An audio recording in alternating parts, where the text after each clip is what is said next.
Good evening. We're ready to begin. This Planning Commission meeting is called to order. This meeting has been properly noticed and posted in compliance with the open meeting law. These proceedings are being video recorded as well as presented live on KCLV, Cable Channel 2. You can also watch this meeting live on Apple TV, Roku, Amazon Fire TV, on the Go Vegas app. The Planning Commission, as well as all other KCLV programming, can be viewed on the internet at www.kclv.com/live. Good news for those watching the debate tonight. This is being rebroadcast on KCLV and the web the Saturday after the meeting at 10 a.m., Monday at midnight, and the following Tuesday at 6 p.m. Would you please stand for the Pledge of Allegiance?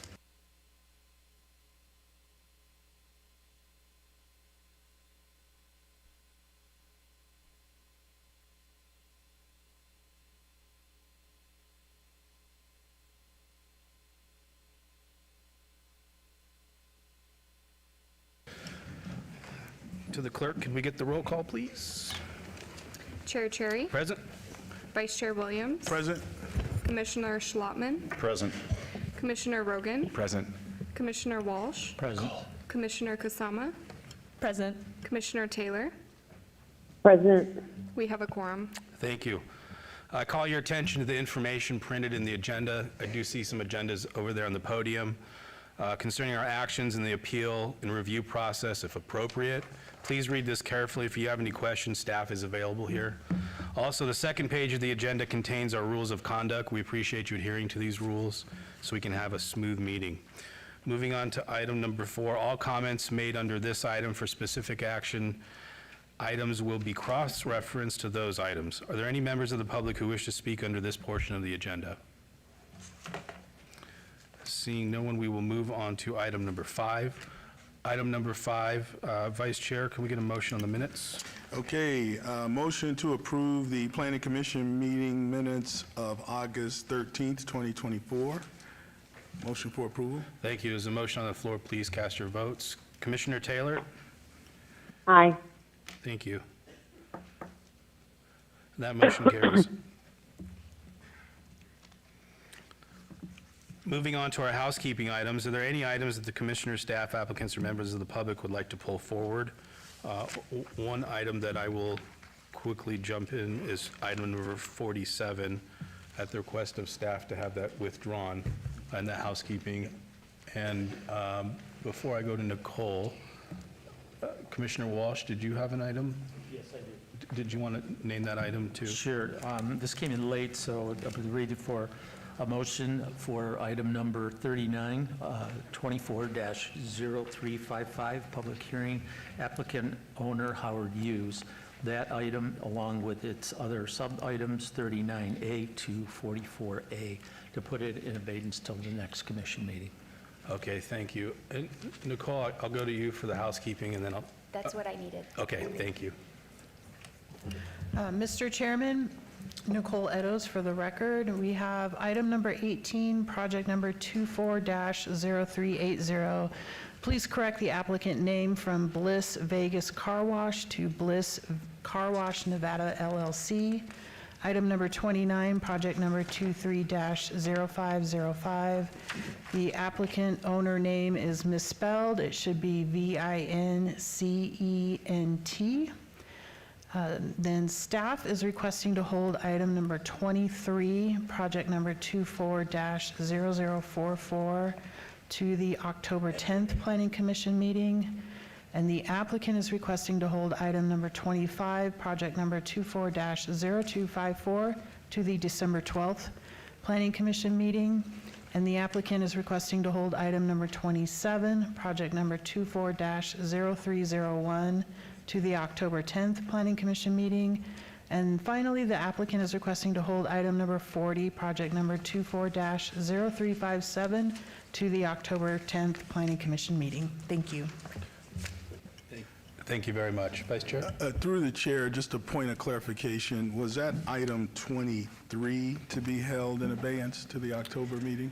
Yes, Mr. Chairman, that is to the October meeting, and I misspoke. It is October 8th is the meeting date. Thank you. Okay. Vice Chair, I believe we added 23, 39, 47 to the housekeeping items. Did you want to make a motion on those? I will make a motion. Through the chair, I'd like to make a motion, item 1824-0380, the corrected applicant named Bliss Car Wash Nevada LLC. Item 2923-0504 VAR1, applicant name correction Vincent Guerrero. Item 2524-0254, applicant requests this item be held in abeyance till the December 10th meeting. Item 2724-0301, applicant requests this item to be held in abeyance until the October 8th, 2024 meeting. Item 4024-0357, VAR1, applicant requests this item be held in abeyance until the October 8th, 2024 meeting. Item 3924-0355, applicant requests an abeyance until the October 8th, 2024 meeting. Item number 47, 24-0433 DIR1, applicant requests this item be withdrawn without prejudice. And item 23, 24-0044 VAR1, applicant requests this item be held in abeyance until the October 8th, 2024 meeting. Motion on the floor to approve all housekeeping items. Motion for approval. Thank you, Vice Chair. There's a motion on the floor. Please cast your votes. Fire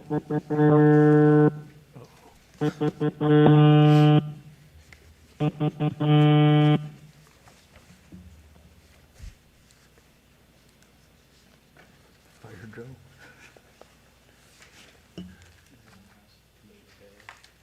Commissioner Taylor, Aye. And that motion carries. Thank you. Moving on to the consent items. Consent items are considered routine by the Planning Commission and may be enacted by one motion. However, any items may be discussed if a commissioner member or applicant so desires. Vice Chair, can we get a motion on the consent items? Yes, I'd like to make a motion for approval on consent item 24-0287 TMP1 and item 24-0345 TMP1. Motion for approval. Thank you. There's a motion on the floor. Please cast your votes. Commissioner Taylor, Aye.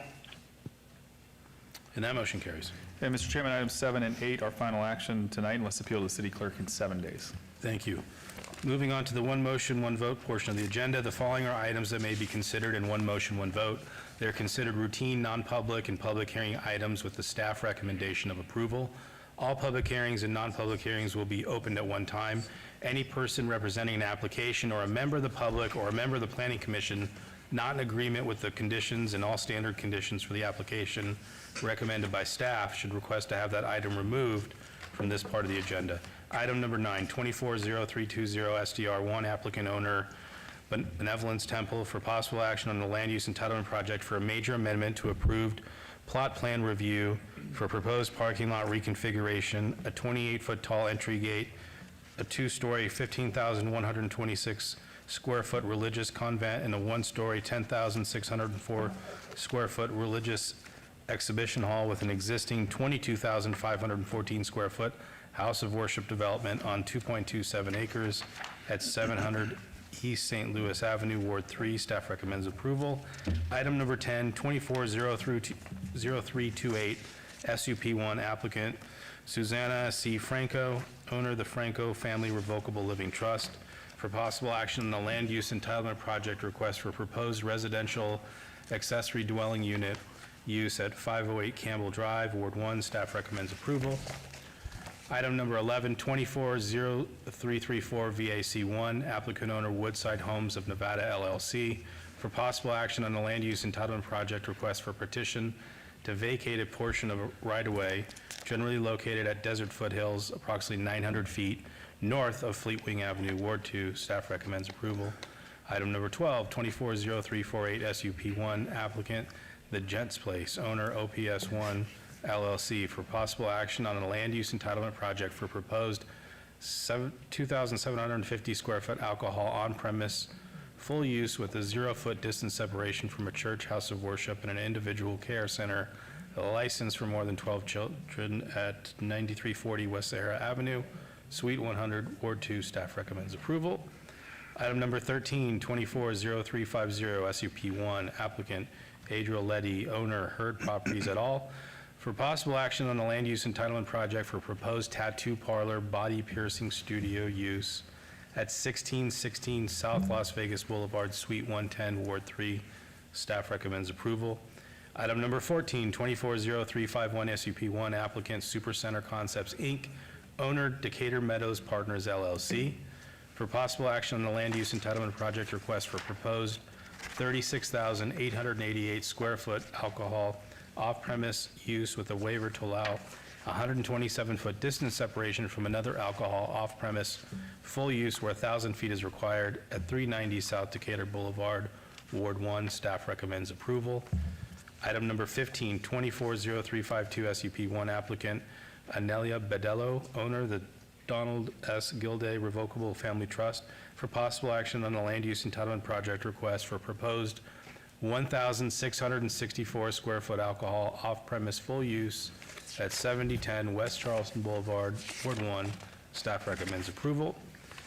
Item number 16, 240354, SUP1, applicant Nevcan LLC, owner GDC Realty LLC, for possible action on the land use entitlement project request for proposed 17,000 square foot cannabis cultivation facility at 2310 Western Avenue, Ward 3. Staff recommends approval. Item number 17, 240360, SUP1, applicant Hank Serrano, owner Summerlin Plaza LLC, for possible action on a land use entitlement project request for proposed 1,120 square foot pubs, bars, and lounges use with 120 square foot outdoor patio area at 9430 West Lake Mead Boulevard, Suite 9, Ward 4. Staff recommends approval. Item number 18, 240380, applicant Bliss Car Wash Nevada LLC, owner Raspalicious LLC, for possible action on the following land use entitlement projects requests on 1.11 acres at 2131 Rock Springs Drive, Ward 1. Staff recommends approval. Related item 18A, 240380, SUP1, special use permit for proposed car wash full service or auto detailing use. Related item 18B, 240380, SDR1, site development plan review for proposed 5,457 square foot full service car wash development with waivers of the perimeter landscape buffer requirements and building orientation standards. Item number 19, 240385, SDR1, applicant owner Ringside Liquor, Inc., for possible action on the land use entitlement project request for the proposed reconstruction and structural modification of a previously existing non-conforming off-premise sign and addition of digital LED display on .33 acres at 1516 South Las Vegas Boulevard, Ward 3. Staff recommends approval. Item number 20, 240388, SDR1, applicant owner City of Las Vegas, for possible action on the land use entitlement project request for a proposed parking lot with 12-foot tall solid walls and 16-foot tall chain link fencing with razor and barbed wire and a portion of 11.69 acres at 3300 Stewart Avenue, Ward 3. Staff recommends approval. Item number 21, 240390, SDR1, applicant owner Clark County of Clark Public Works, for possible action on a land use entitlement project request for proposed 5-story parking garage with waivers of Title 1909 Form-Based Code Development Standards and 1.82 acres at the southeast corner of Wellness Way and Tonopah Drive, Ward 1. Staff recommends approval. This was noticed as a public hearing. Anyone from the public like to be heard on these items? Seeing no one, I will close the public hearing and quickly disclose on item number 10, I own property within the notification area. Item number 13, I own property within the notification area. Item number 16, I will be abstaining from. We are in the same families in the cannabis business, so I will be abstaining from this vote. And item number 19, I will be abstaining for as well. I have a partner through another company that I believe is the property owner of this, so I will be abstaining from that. Commissioner Rogan? Yes, Mr. Chair, through you, I'll be abstaining on agenda item 21. I am an employee of Clark County, and the Clark County is the applicant owner of this agenda item. Thank you for the disclosure. Commissioner Walsh? Did you have any? Yeah. Did you have, no? Okay. No, I'm good, thank you. Commissioner Taylor, did you have anything? I did not, Chair. Okay. Vice Chair, can we have a motion?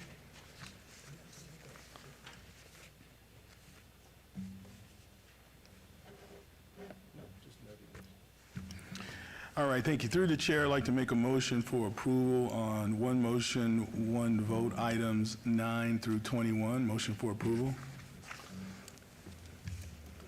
Thank you. There's a motion on the floor. Please cast your votes. Commissioner Taylor? Aye. Thank you, and that motion carries. And Mr. Chair, items 9, 10, 12, 13, 16, 19, and 20 are final action tonight unless appealed to the city clerk in 10 days. And items 11, 14, 17, 18, and 21 will move on to city council on October 16th. Thank you. Moving on to the public hearing portion of the agenda, I'm going to be pulling forward item number 46. It's 46240405 DIR1, applicant owner, City of Las Vegas. Discussion for possible action on a report by Seth Floyd, Director of Community Development, regarding the implementation of the City of Las Vegas 2050 Master Plan.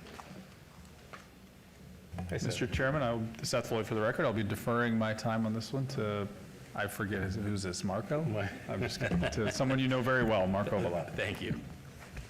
Good evening, Commissioners. Marco Vallata, City of Las Vegas Department of Community Development. For the record, I'm the Planning Project Manager for the 2050 Master Plan. And tonight I have a presentation for you on our annual report on the implementation of the 2050 plan. This is something that we do every year, and it's been a year since we've last done this. It also provides an opportunity for you, the Commission, to provide recommendations on implementation of the plan to the governing body, the City Council.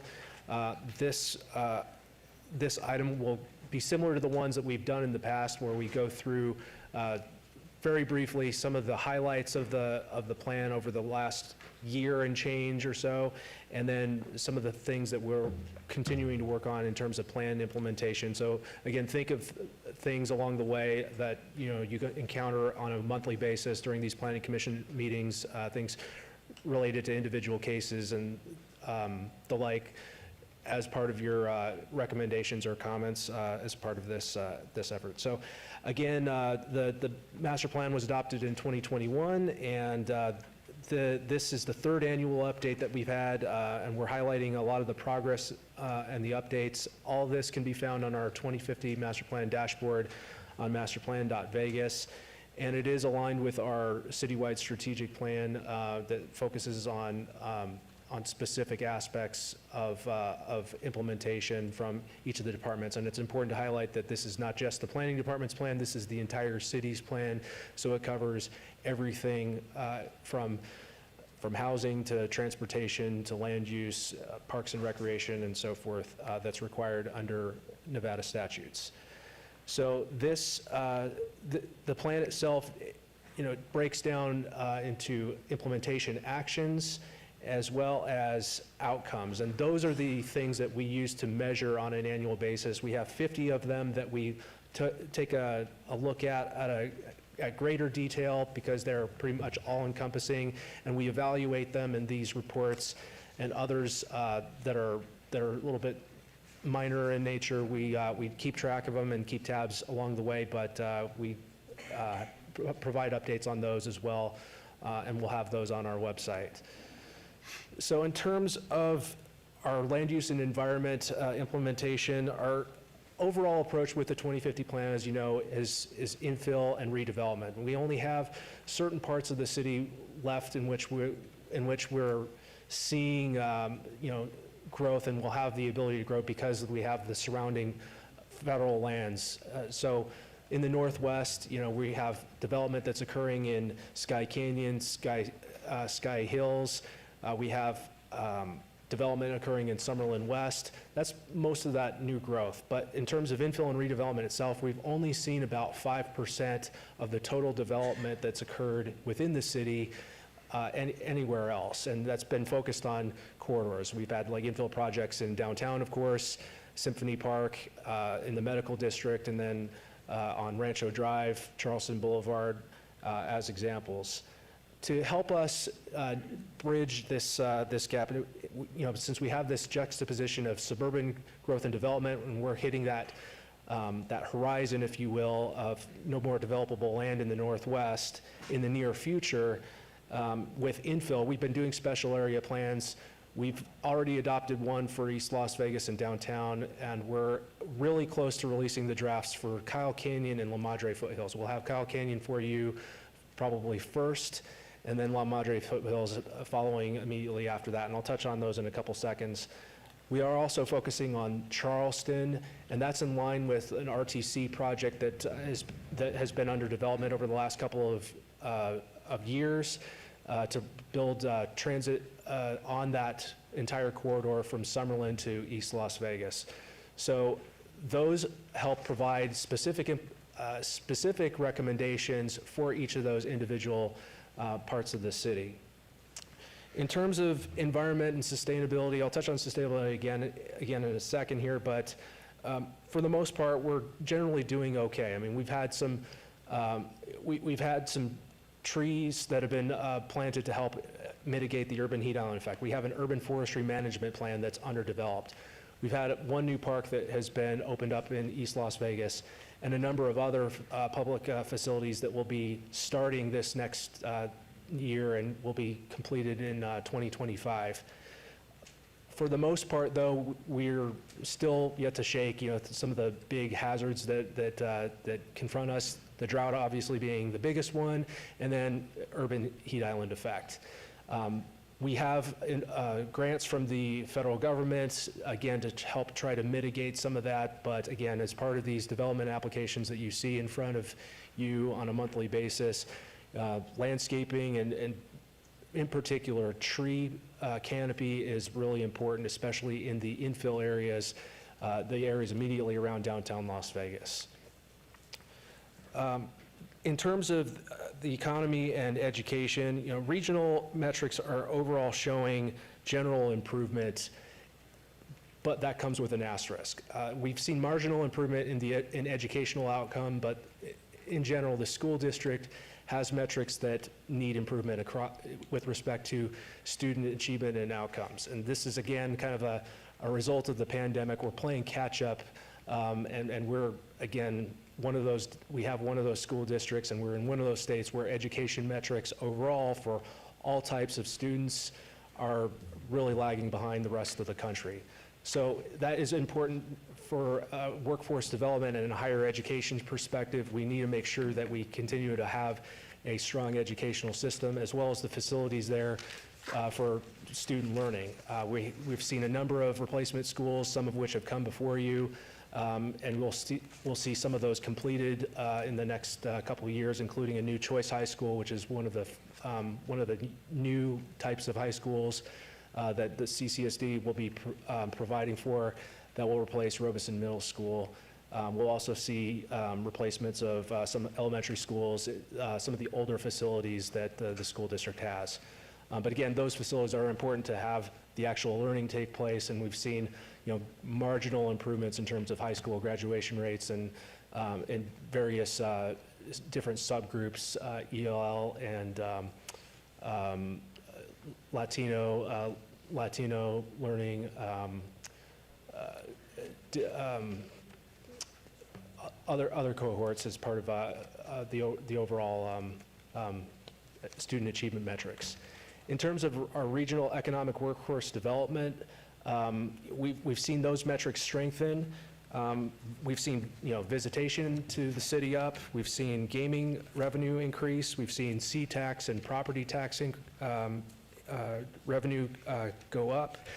A lot of that might be a result of the major special events that we've had or leading up to this year, the Super Bowl being one, Formula One being another. We've had a lot of good economic activity, but we've overall been dogged by inflation, right? And we've been dogged by other regional influences from our neighboring states that have stymied some of that overall economic growth at a personal level. And a lot of our personal indicators, especially in terms of wages and jobs, those types of indicators are somewhat lacking, right? And I think we've seen a lot in the media about that. We've heard about the story with housing, but again, we have some good trends going on with respect to development. And when you see some of that immediately around us, in downtown and in Symphony Park, we have new projects that are underway there.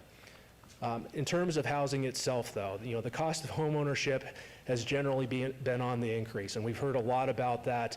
Housing affordability is one of the top issues that's confronting us today, not only the city itself, but the entire region. And it's about how many houses are getting built and whether or not they're affordable. We've seen our overall homeless population and some of those metrics related to wealth and wages really kind of highlight the fact that there's this growing gap in our citizenry. Pretty much only a quarter of the housing stock within the city itself is considered affordable by HUD standards. And of the total development that has occurred, only about 3% of the units that were developed over the last year have been affordable. And in terms of getting new affordable units in place, that's been a challenge. We've only seen 66 affordable units completed under HUD definitions, and 300 are under development. So we have a long way to go. We're nowhere close to having the amount of affordable housing stock needed for the amount of demand that there actually is. And there's a number of factors why. Some of that is land availability. And then again, we're looking at from our perspective, trying to find where the best places to redevelop are on those major corridors, for example. We're similarly seeing issues with respect to public infrastructure and transportation. NDOT and RTC are facing some serious fiscal issues coming up in the next couple of years, especially with RTC Transit, as well as some major projects. I mean, NDOT has canceled some big projects, and they've really scaled back some other ones recently, some high-profile projects, including the Henderson Interchange, the Downtown Access Project. Those are being pushed out because the costs of building these major projects have gone way up. At the same time, we have been focusing a lot on Vision Zero and improving conditions on our major streets. And I'll talk in just a second about some of those projects that are coming up. Again, we've seen a lot of good indicators with respect to sustainability. SNWA has done a really good job with respect to managing our overall water supply, and we've seen some good strides with respect to renewable energy development. The Green Link West transmission project will link northern Nevada and central Nevada to southern Nevada, and you'll see an application on that here soon. That just got some approval. We also see more community solar potential for coming our way here. We completed a project in coordination with NV Energy earlier this year, and there was a grant that was received by the state to do community solar projects in a similar fashion to that one for low-income households, for disadvantaged businesses, and for people that might not be able to have solar otherwise. We continue to build our public facilities and services, and we do have museums and new facilities planned. Obviously, the big one across the street will be nearing completion at the end of this year and the beginning of next. And we've seen a couple fire stations start planning for replacement, and we had one that was constructed in Sky Canyon. So in terms of recommendations, there's a couple that I'll highlight here. Again, we're going to have two new members of City Council, including the mayor. So a strategic plan might shift a little bit in 2025. But going back to what I previously mentioned, we do need to address some of those big things that are affecting us from a planning standpoint, addressing infrastructure, addressing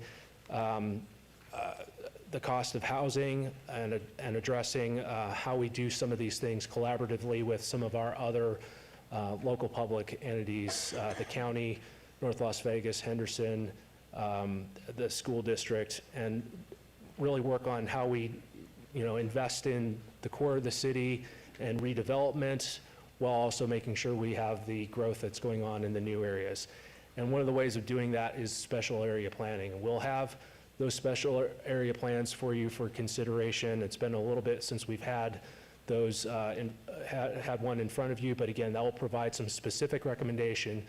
You know, for the Kyle Canyon plan, we're focusing in particular on the Kyle Canyon Road corridor and coordinating with NDOT, as well as a phasing plan for development along that corridor, as well as getting the infrastructure that's necessary for it, you know, in terms of flood control, drainage, power infrastructure, and water service as you go into new pressure zones, as you go further and further west away from US 95 and Kyle Canyon Road.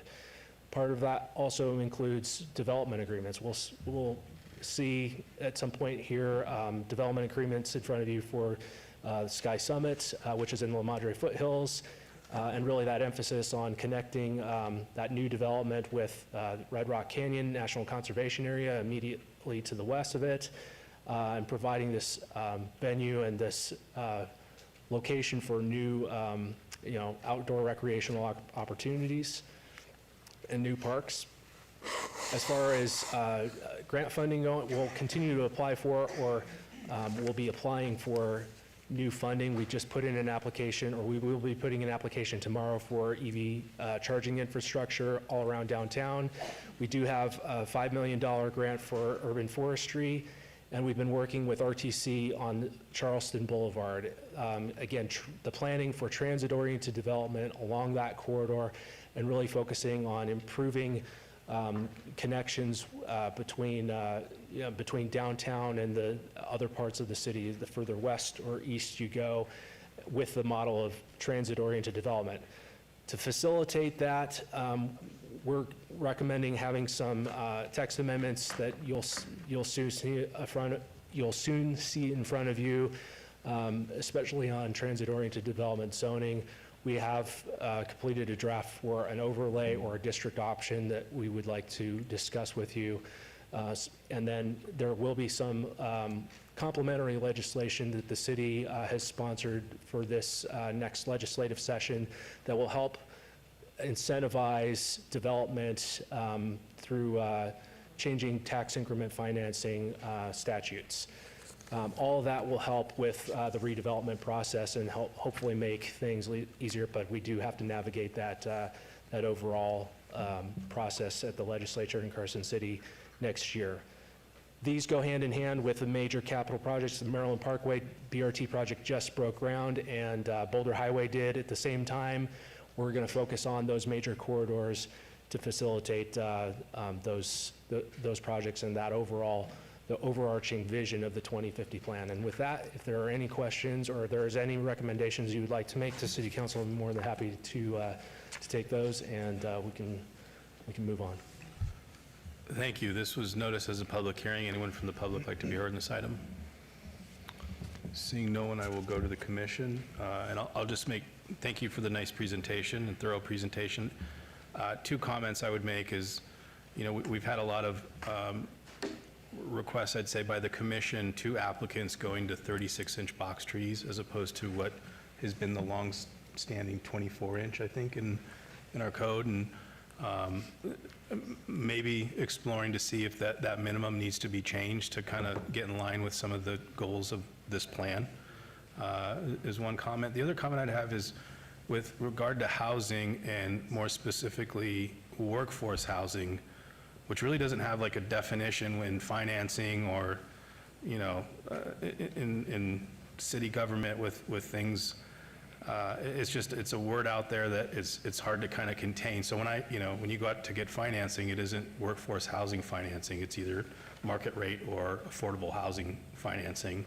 And maybe the city, along with utilities, could look at how they could work together to, if a developer is willing to put a restriction on what they're charging for rents, you know, over periods of times to kind of fit within a box, maybe there's something that the city or NV Energy or the water district can help participate in. For example, I believe the city has a sewer connection fee that might be lower if it's a senior housing project or if it's an affordable housing project, but there's really nothing for workforce housing on there. And so it feels like There's a lot of talk of workforce housing. I'm in the space in downtown, so I've learned a lot lately, but it's something, 5, 10, 20 years from now, I think there's a lot of other components that can come together specific to that definition, and create some standards that will help fill a gap that needs to be filled.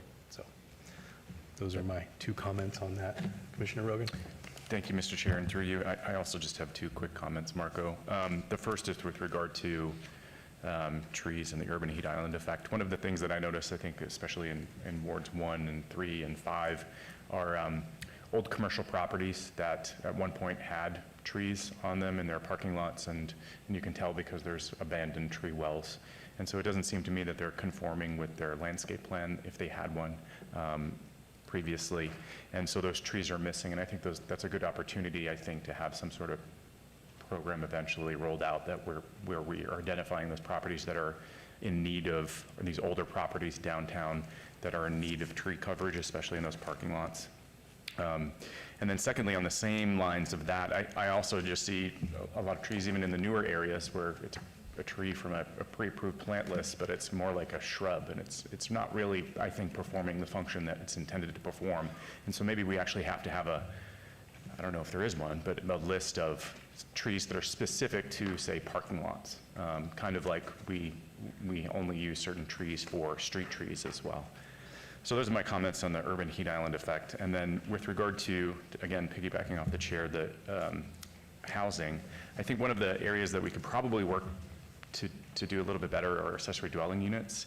I know that we often have to get SUPs people have to get SUPs and come before us for a simple accessory dwelling unit. I don't know if that's absolutely necessary. I think we could probably cut that. And then perhaps we could also have the city develop pre-approved ADU plans so that it's very easy and quick for a person that wants an ADU can get an off-the-shelf plan that the city has already pre-approved and get a permit the same day, not have to get an SUP and build that property that can be rented out, even rented out for a low-income person. So those are my two comments. Thank you, Commissioner Rogan. Some great comments. Commissioner Walsh? Well, I only have one question as far as coming here, taking Charleston down the UMC. It almost looks like it's getting a part of the medical district. How does that, in unison with the Maryland Medical District? Is that part of a plan where they tie in together and through transit? Yeah, Commissioner, through the chair to you, the ultimate routing for the RTC projects themselves, I think, has yet to be determined. I think we're pretty sure on the Maryland route itself. Right now, that's intended to go between the airport up Maryland, so hitting UNLV and Sunrise Hospital, and then downtown, and then from there going west and looping in the medical district. It doesn't connect with an existing Charleston route. So at some point in the future, and this is something that our consultant that we're working with, RTC, on is going to be looking at, is how does that route interline or connect to a Charleston route that runs east-west, and how does that route go through downtown, and what is the form of transit? That still hasn't been determined. Is it bus rapid transit? Is it light rail? Is it some other form of high-capacity transit? We're still not there yet. We do know, though, that both Boulder Highway and Maryland Parkway are going to be BRT, with center running transit for Boulder Highway and side running for Maryland Parkway.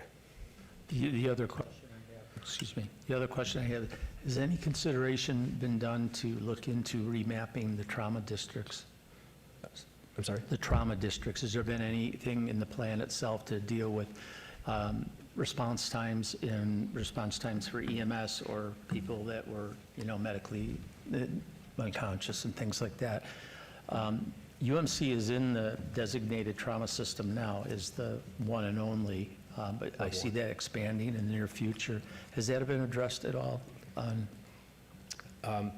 Commissioner, through the chair to you, I'm not aware of anything. I know at one point that they wanted to make sure that that UMC remained the level 1 trauma center, and there were some attempts to make other level 2 trauma centers level 1, but they were kind of dissuaded.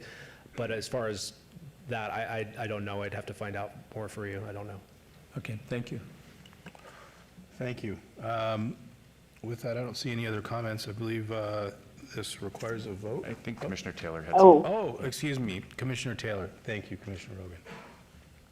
thank you, Commissioner Roger. Thank you, Chair Cherry. I just had a couple of questions, comments. Marco, thank you as always for a great presentation. Thanks for the updates on what's going on with EVs in the downtown area. I wanted to talk a little bit about urban heat island impact. And I see that you talk on page 17 about percent of tree coverage.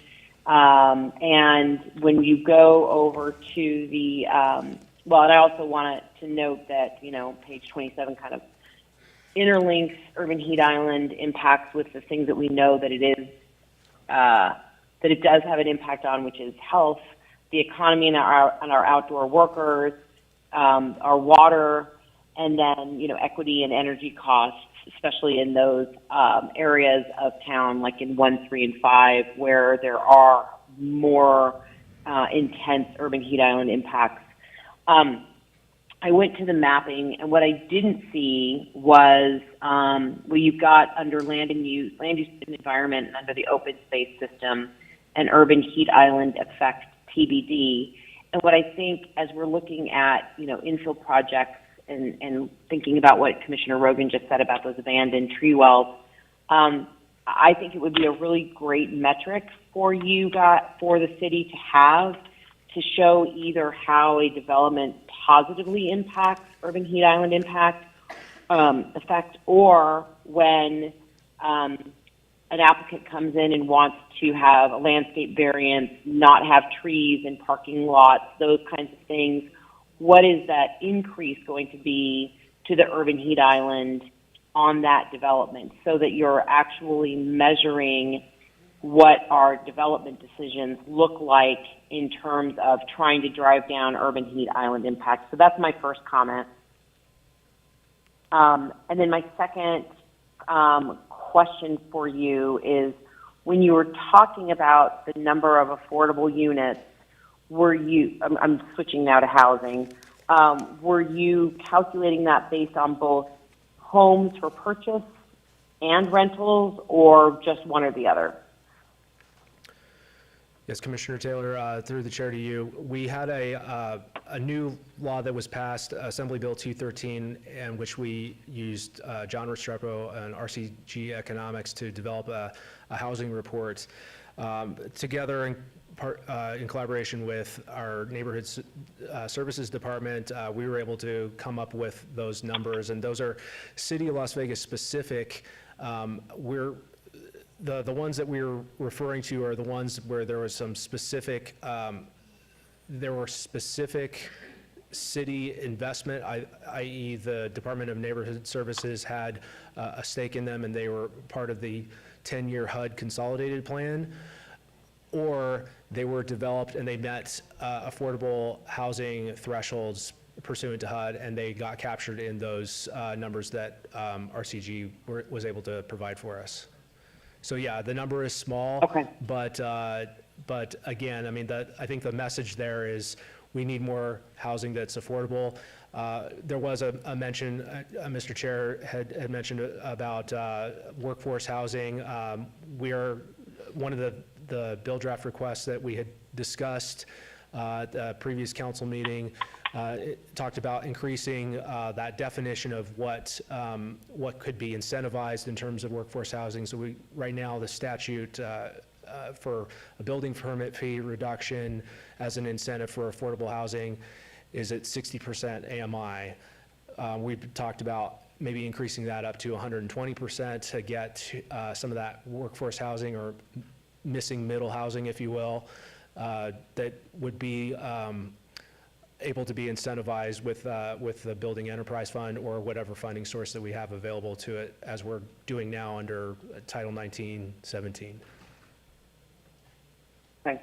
Yeah, I think that would be really important, because, those incentives are in the code right now, but don't seem to be being utilized very much because of cost of construction or whatever it is. We've seen a lot of apartments come through and a lot of units on those apartments come through, without having any of the, leveraging of the incentives for density and heights that could be tied to the affordability piece of it. So I think, again, just that continued refinement of definitions and opportunities is going to be really critical to meet the needs of our folks to get housing, whether it's purchase or rental. So thanks again, Mr. Vallata, for the great work.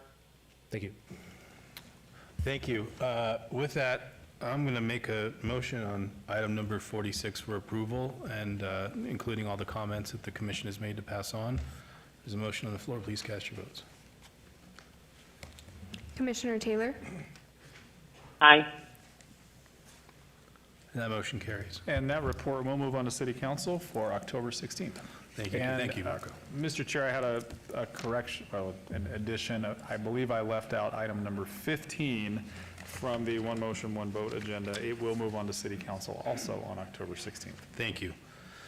Okay, moving on to item number 22 of the public hearing items, abeyance 240009 VAR1, applicant owner Alfonso E. Salinas for possible action on a land use entitlement project to allow a 1-foot separation from the main building where 6 feet is required for an existing residential accessory structure, detached patio cover on .09 acres at 2817 Sing Song Way, Ward 5. Staff recommends denial.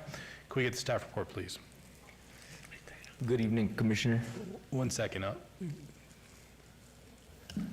Mr. Chairman, Cassandra Cerna, Planner 1 for the record. This variance request is the result of an open code enforcement case. No evidence of a unique or extraordinary circumstance related to the physical characteristics of the property has been presented to warrant the requested variance.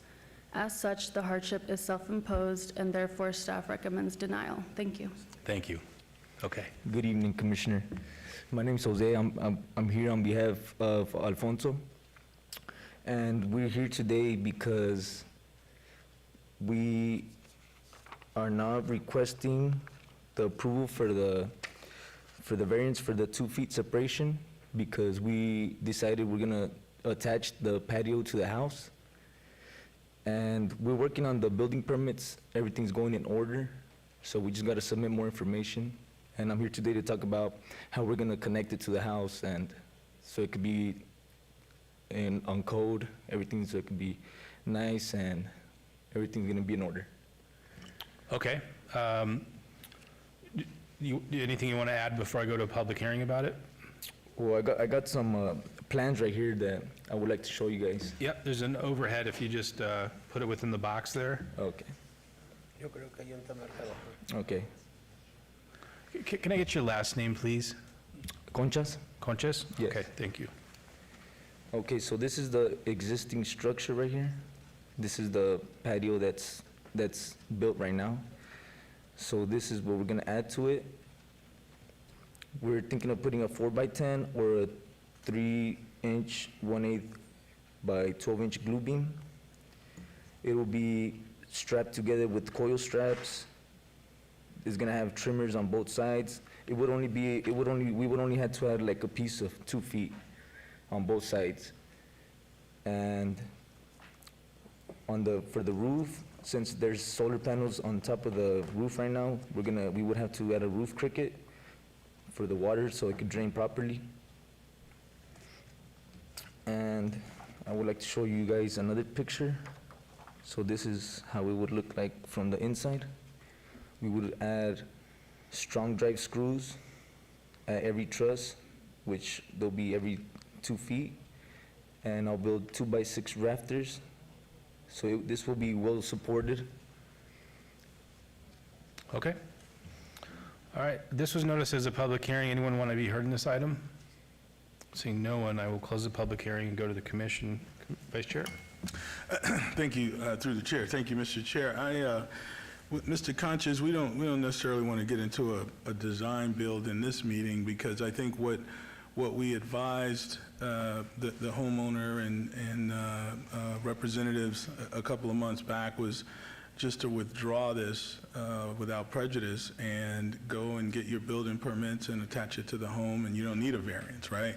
And so I just want to double check, if I could, through staff, what's the proper what do we do here to get past this? Mr. Chairman, through you, yes, if they are going to attach it to the house, they would then meet the required setbacks for a patio cover, and they just need to complete and obtain their building permit, and then complete it through all the inspections and receive their certificate of completion, and then that would close out the code enforcement case. So I think what I would do here is probably just go with staff's recommendation and deny a variance, because you're actually starting the process to go through to get permitted and move this forward. And we've already taken 2-3 months to talk about it, and so the action's on you now, because it is a code enforcement issue, and so you would need to move that forward. And so unless there's further conversation, ready to make a motion on item 24-0009 VAR1, motion for denial. Okay, there's a motion on the floor. Please cast your votes. Commissioner Taylor? Aye. That motion carries. And Mr. Chairman, that item will move on to City Council on October 16th. And Mr. Chairman, I don't know if the commission noticed, we had someone new reading items. Cassandra Cerna down there on the end is one of our planner ones, and this is her first time at Planning Commission. So Oh, great. thank you Welcome. very much. Welcome to the Planning Commission meeting. All right, moving on to item number 23, abeyance 240044 VAR1, applicant Ermi Mena Rodriguez, owner Isabo Manzoluda and Ermi J. Mena Rodriguez. Mr. Chair, that was obeyed. That, thank you very much. You're right, 23. Moving along to 24. Abeyance 240247 VAR1, applicant Jose Medina, owner Jose J. Medina Fernandez and Maria Cabada, for possible action on the land use entitlement project request to allow a 0-foot separation from the main building where 6 feet is required, and 2-foot side yard rear setback where 3 feet is required for an existing residential accessory structure, a 3-foot rear yard setback where 5 feet is required for an existing patio cover, and to allow a 2-foot side yard setback where 3 feet is required for an existing residential accessory structure on .14 acres at 5821 Divers Cove Way. Staff recommends denial. Can we get the staff report, please? Mr. Chairman, this variance request is the result of an open code enforcement case. No evidence of a unique or extraordinary circumstance has been presented in relation to the physical characteristics of the property. As such, the hardship is self-imposed, and staff recommends denial. Thank you. Thank you very much. Can you get your name and address for the record, please? Good evening, Church. My name is Jose Medina Fernandez, and my wife, Maria Cabada. And we would like to charge a count to, he can talk about, help us out. Chuck Chacon with the SHIFT program. They asked me just to stand by in case they don't understand something I can translate. Great, thank you, Chuck. Well, we're here for The variance approval on 5821 Divers Cove Way. And did I, it was Maria, right? Yes. Cabada? Okay, thank you. I want to make sure I have your name for the record. Okay, do you want to tell us about the application?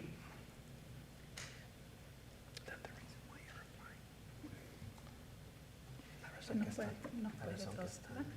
Aplicamos el variance de las medidas. They're applying for a variance for the rear patio and for the additional room which they built. Okay. Okay, I'm gonna open up the public hearing to see if there's anyone from the public here that wants to be heard in this item. Seeing no one, I will close the public hearing, and this has been obeyed, I think, twice now, and I think Commissioner Rogan has had some discussions in the past or thoughts, so I'm gonna go to Commissioner Rogan right now.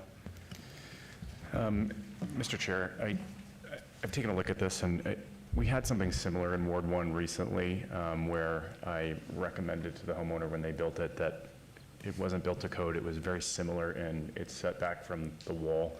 And just looking at the photographs, this this is a really tough call because you're talking about 2 feet of space between the addition and the wall. So I guess my question for the applicant is, when did you construct this? Did you purchase this building with it, or did you build it? We got it the beginning of the year. The beginning of this year? Okay. And did you use a contractor for this? Acabamos, ¿no? No, we did it. You did it? Yeah, we did it, ¿cómo que tengo experiencia un poquito en He has construction experience, he says, Got it. and he built it. Okay. So my inclination right now is to deny the application. I think the shed can be moved. It looks like it's mobile. You can move it away from the wall. I think the addition is a problem. I mean, it's very, very close. Did you have a comment? Como nos dijo el Podemos hacerlo a las medidas que son requeridas. They are stating that they had the commissioner come over and that they want to go with his recommendations to move it back to the code requirement, Okay. the patio, and they're willing to actually do the room as well Great, to build it per code. great. So you can do that? Yeah. All right, do you just want to withdraw this application then for now, right now? Yeah, we're willing to work with the code and With just the give us building a time department? so we can do that the right way. We Okay. can do the right way. So why don't you, my request is of you, and it's up to you, is to withdraw this application without prejudice tonight and then submit new plans. Is that correct, Nicole? Yes, okay. Oh, sí. Oh, perfect. Okay, so let's, is that your request? You'd like to withdraw this application without prejudice tonight? See. Sí. Okay, all right. Then I guess if they're withdrawing it, there's no vote that needs to be taken, correct? We need to do a vote? All right, then my motion tonight is to approve their request to withdraw without prejudice. Thank you. There's a motion on the floor.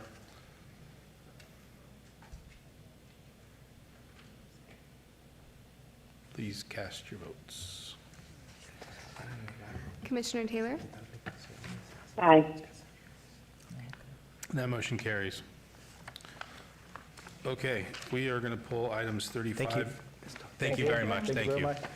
35 and 36 forward.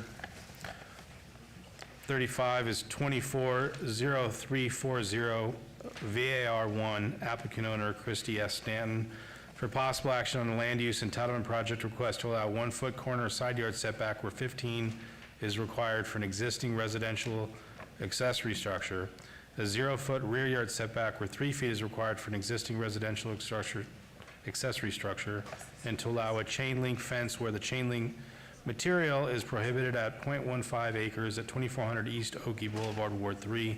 Staff recommends denial. Can we get the staff report, please? Mr. Chairman, Steve Swanton, for the record, Senior Planner, Community Development.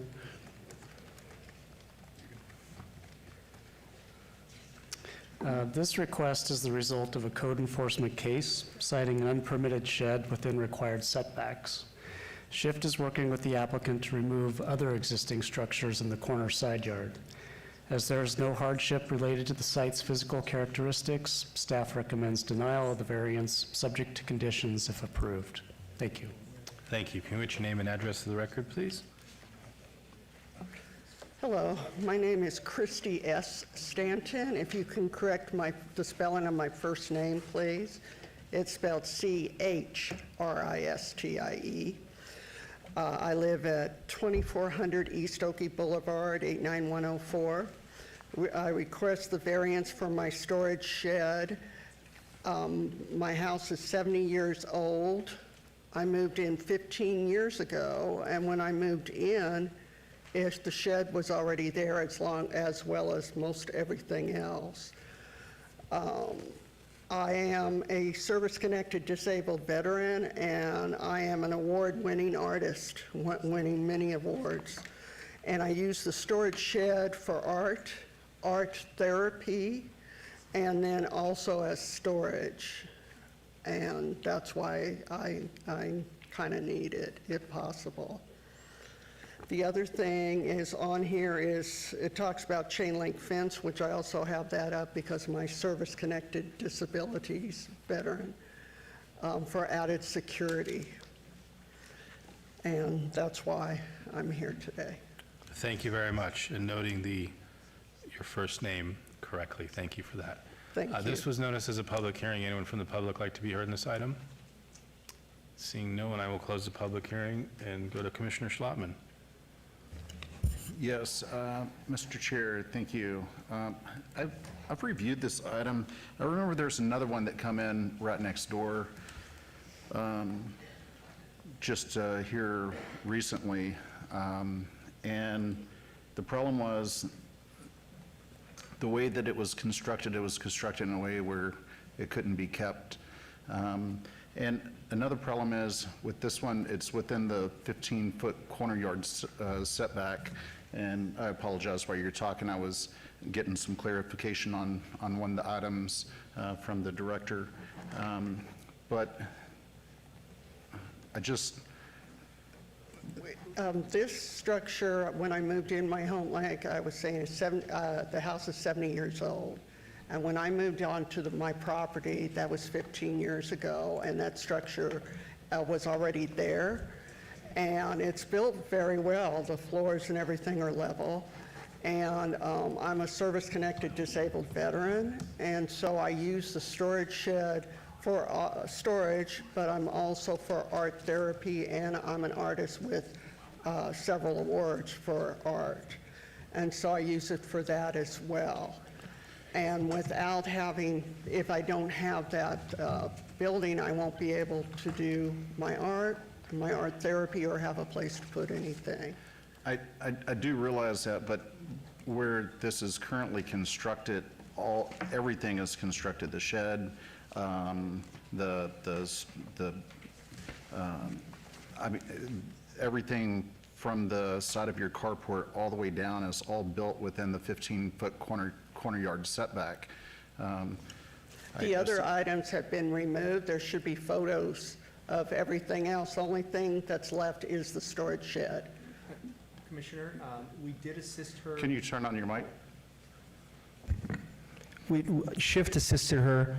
We actually removed, per code, they recommended a removal of the sheds to the side of that shed. She agreed to do that. Code signed off on it. We removed all the sheds just to the right of that last photo. You can kind of see them here on this photo. I'm not sure. I know we provided some updated photos with them not being there. So the only thing that's standing on that corner is that shed now. The ones to the right were removed and cleared. We assisted her with that with our code program.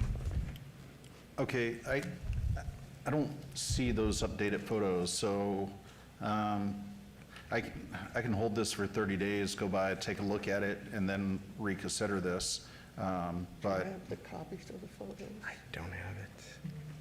I could provide them. I mean, but we're still talking about a shed that's built within the corner yard setback. So building and safety did come out. They stated the same thing that she just stated. It looks like it was well-built. They didn't recommend anything to it as far as being it brought down or anything to that extent. The neighbor behind her, we assisted as well with shift, and he did remove his carport. That was wood. It was badly weathered. So that's pretty much open on that corner now, behind that shed, which is another house that we assisted with.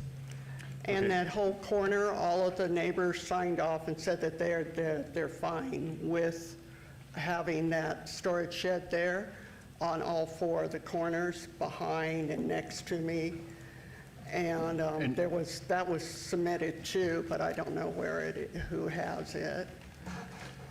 Do we know if we have that letter, or you didn't bring a copy of that letter with you, did you? I didn't think I needed it because everything was already submitted.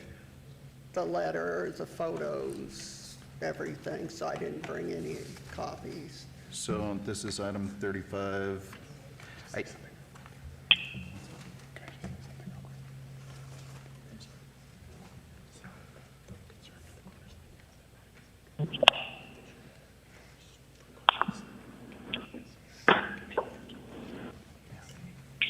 So you're saying the only thing that's remaining is that one shed at the very back corner? That's it. Everything else was removed. I did everything that they had asked, and all of my neighbors said that it was okay, that they had no problem with that being there, and it's under 200 square feet. The code officer actually met with us on an appointment date with the homeowner, and he verified that those structures were brought down on the side of that. Okay, but I guess my question for staff would be, if we approve this, I'd hate to approve a 15 or a 1-foot corner yard setback where 15 feet is required and a 0-foot rear yard setback where 5 feet or 3 feet is required, and then we grant this variance, and then the homeowner now has ability to go build more structures, like, because this is pretty much saying, hey, you have a variance. So there's nothing saying it's just set to that very back corner where this existing structure is. Is there any way that we can craft something to where it's restricts it to this one shed? I mean, because I don't want to see a permit application come forward to expand this in the future. Not saying you will, but this runs with the land, it'll always be on this property. Well, it's been there. Like I said, I moved in 15 years ago. The house is 70 years old. I don't know when that was actually built, but it was built over 15 years ago. And everybody says that it's very well structured. There's nothing around it that can cause problems like fire or anything. It's all the way in the back. The problem that I have corner right by now, the ma'am, is if we grant this within a certain amount of feet of the property line, the rear property line and the corner property line, what prevents you or somebody in the future from going ahead and continuing to build within the variance that we're given today? So if you'll hold 1 second, I'll see if staff has any comments on that. Or if we want, we can trail it if you think you need a little bit more time. Mr. Chairman, through you, the variance is specific to the existing residential accessory structure. We can add the square footage so that it only entitles that accessory structure for a specific amount of square footage, if they do know the square footage of the unit. And through It's you, Chair. 198 square feet. Okay, 1 second. Through you, Chair. So would that restrict it to this one shed, that square footage of that shed? And if they tried moving it closer to the front or anything like that and rebuilding it in the future, they wouldn't have that ability? They would have to, I'm sorry, through you, Mr. Chair, they would have to adhere to the approved setback, and then they would not be able to expand upon the accessory structure.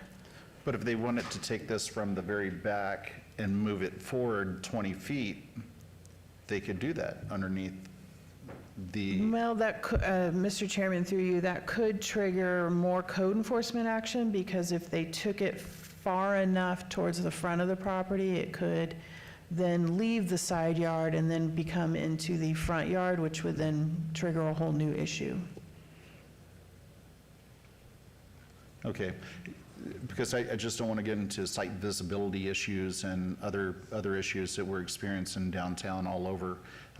And I know that we're not looking at them actually moving this, but it is a concern. Like if it gets torn down, they pretty much have the ability to rebuild this on that property.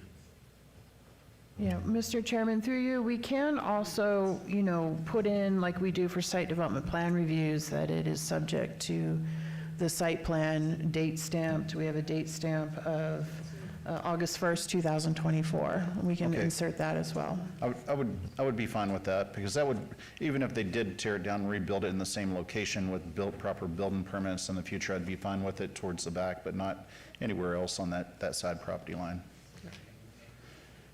So if there's no other comments, I'd be ready to make a motion, but I think I may need to give planning staff a moment to draft a condition. Mr. Chairman, I think I'm good. I just wanted to confirm with the applicant, for the square footage again?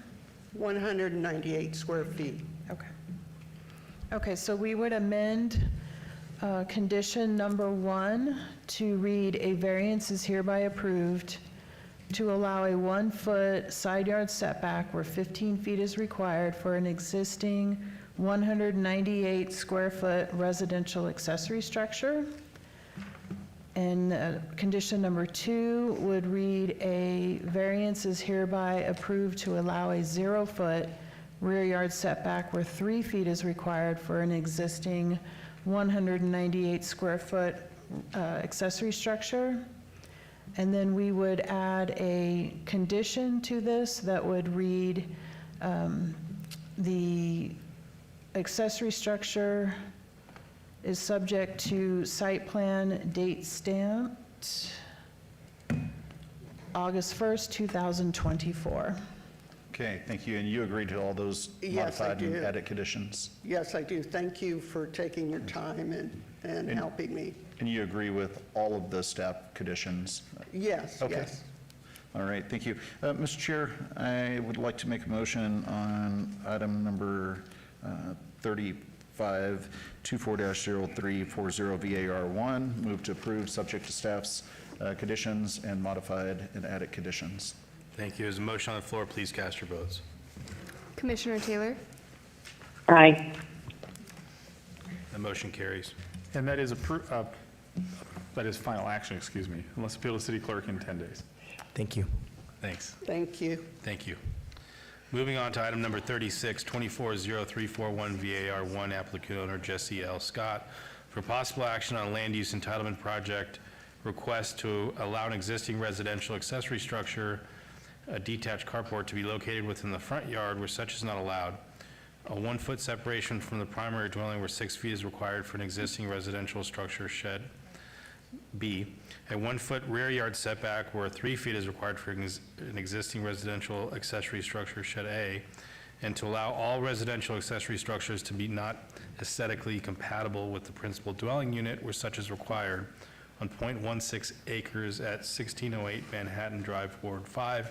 Staff recommends denial. Can we have the staff report, please? Mr. Chairman, no evidence of a unique or extraordinary circumstance has been presented to warrant the requested variance. As such, the hardship is self-imposed and outside of the realm for the granting of variances. Therefore, staff recommends denial. Please note additional documentation of protest was received after publication. Thank you. Thank you. Can we get your name and address for the record, please? State your name and address. Jesse Scott, 1608 Manhattan Drive, 89106. Thank you very much. Would you like to tell us about the application? I'm Hope, can I speak? Yeah, I just need your name and address for the Okay. record. My name is Hope Fletcher Porter, and I'm with Whispers of Hope LLC, and I'm an advocate for Mrs. Scott. And my address is 3529 Grecian Queen Avenue, Las Vegas, Nevada, 89106. Thank you. She's worked with the SHIFT program, and so what she wanted to speak on is she just kind of wanted to tell you a little bit about why it's there and what happened. Go ahead, Mom. Yeah, I've been here at this home since about 50 years. Can you pull the microphone a little bit closer to, there you go, thank you. I've been in my residence for about 50 years, and I've had this carport half of that time, 24 years.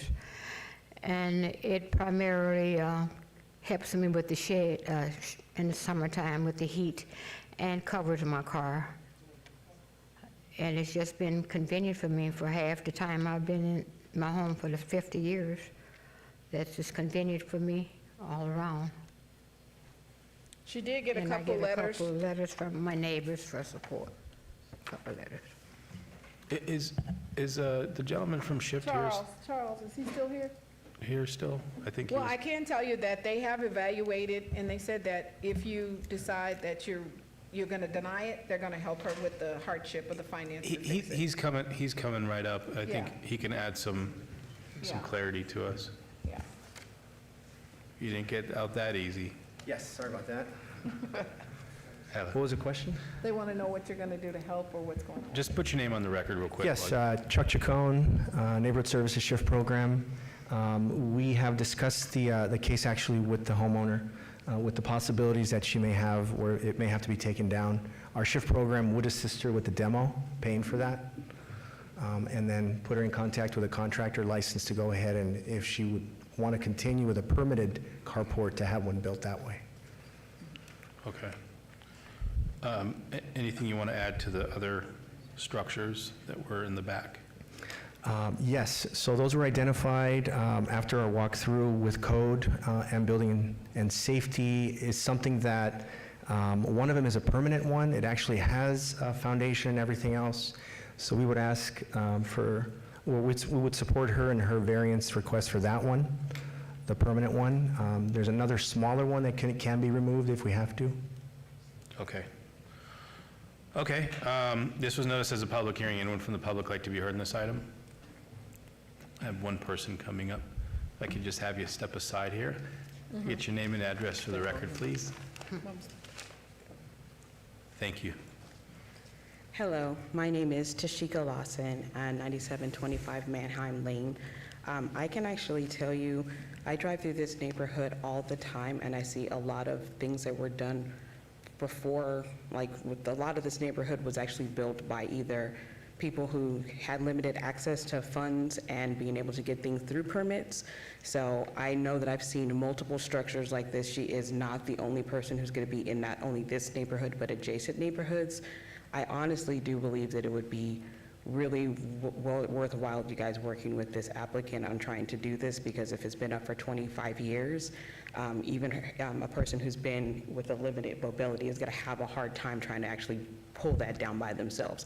25 years ago, they maybe would have, but waiting 25 years to kind of call her out on this kind of seems unfair. Thank you for your comments. Thanks for coming out. Seeing no one else from the public, I will close the public hearing, and I'm going to go to Vice Chair. Thank you, Mr. Chair, and I do understand, thank you, Ms. Scott, for helping us to understand the situation.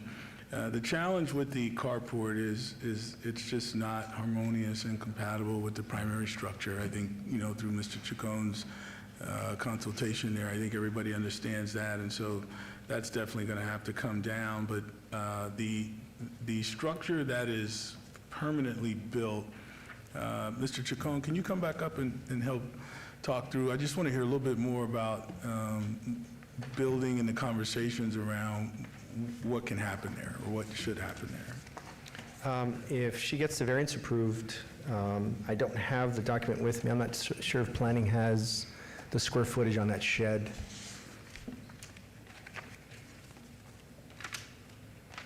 So it's one. I don't know if you guys have that.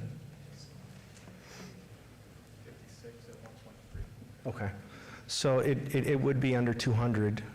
If she gets the variance approved, she can keep it. We would not necessarily have to get a permit for it because it is under 200 square feet. We can get a contractor to make sure everything looks good on it, make sure everything is fine. From our walkthrough with building and safety, everything's appeared to be fine.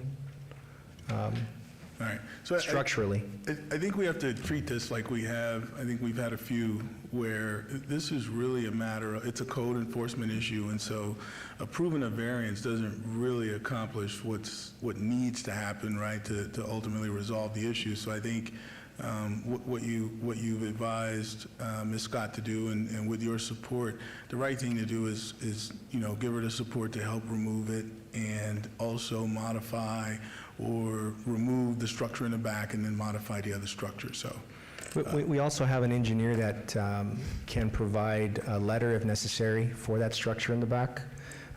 It was discussed as far as getting it fire rated to make sure that it does have all that modern structure that would be better and safer to keep if possible. Okay. So unless there's further discussion. Just one quick question, Vice Chair. So there is assistance, if it is a vote to deny and take down the carport, there is assistance to help the applicant with that? Yes, sir. The SHIFT program will be assisting her with getting a contractor to do the demo on that, and she will not be paying for that. Okay, so financially there's assistance Correct. as well? Okay, thank you. Vice Chair. All right, so I'd like to make a motion at this time, make a motion in agreement with staff's recommendation for denial on item 24-0341 VAR1. Okay, there's a motion on the floor. Please cast your votes. Commissioner Taylor? Aye.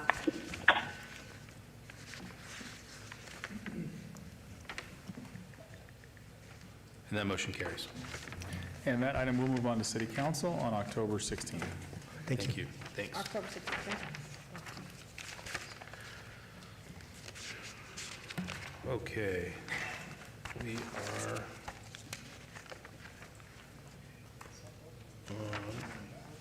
we are on item number 26.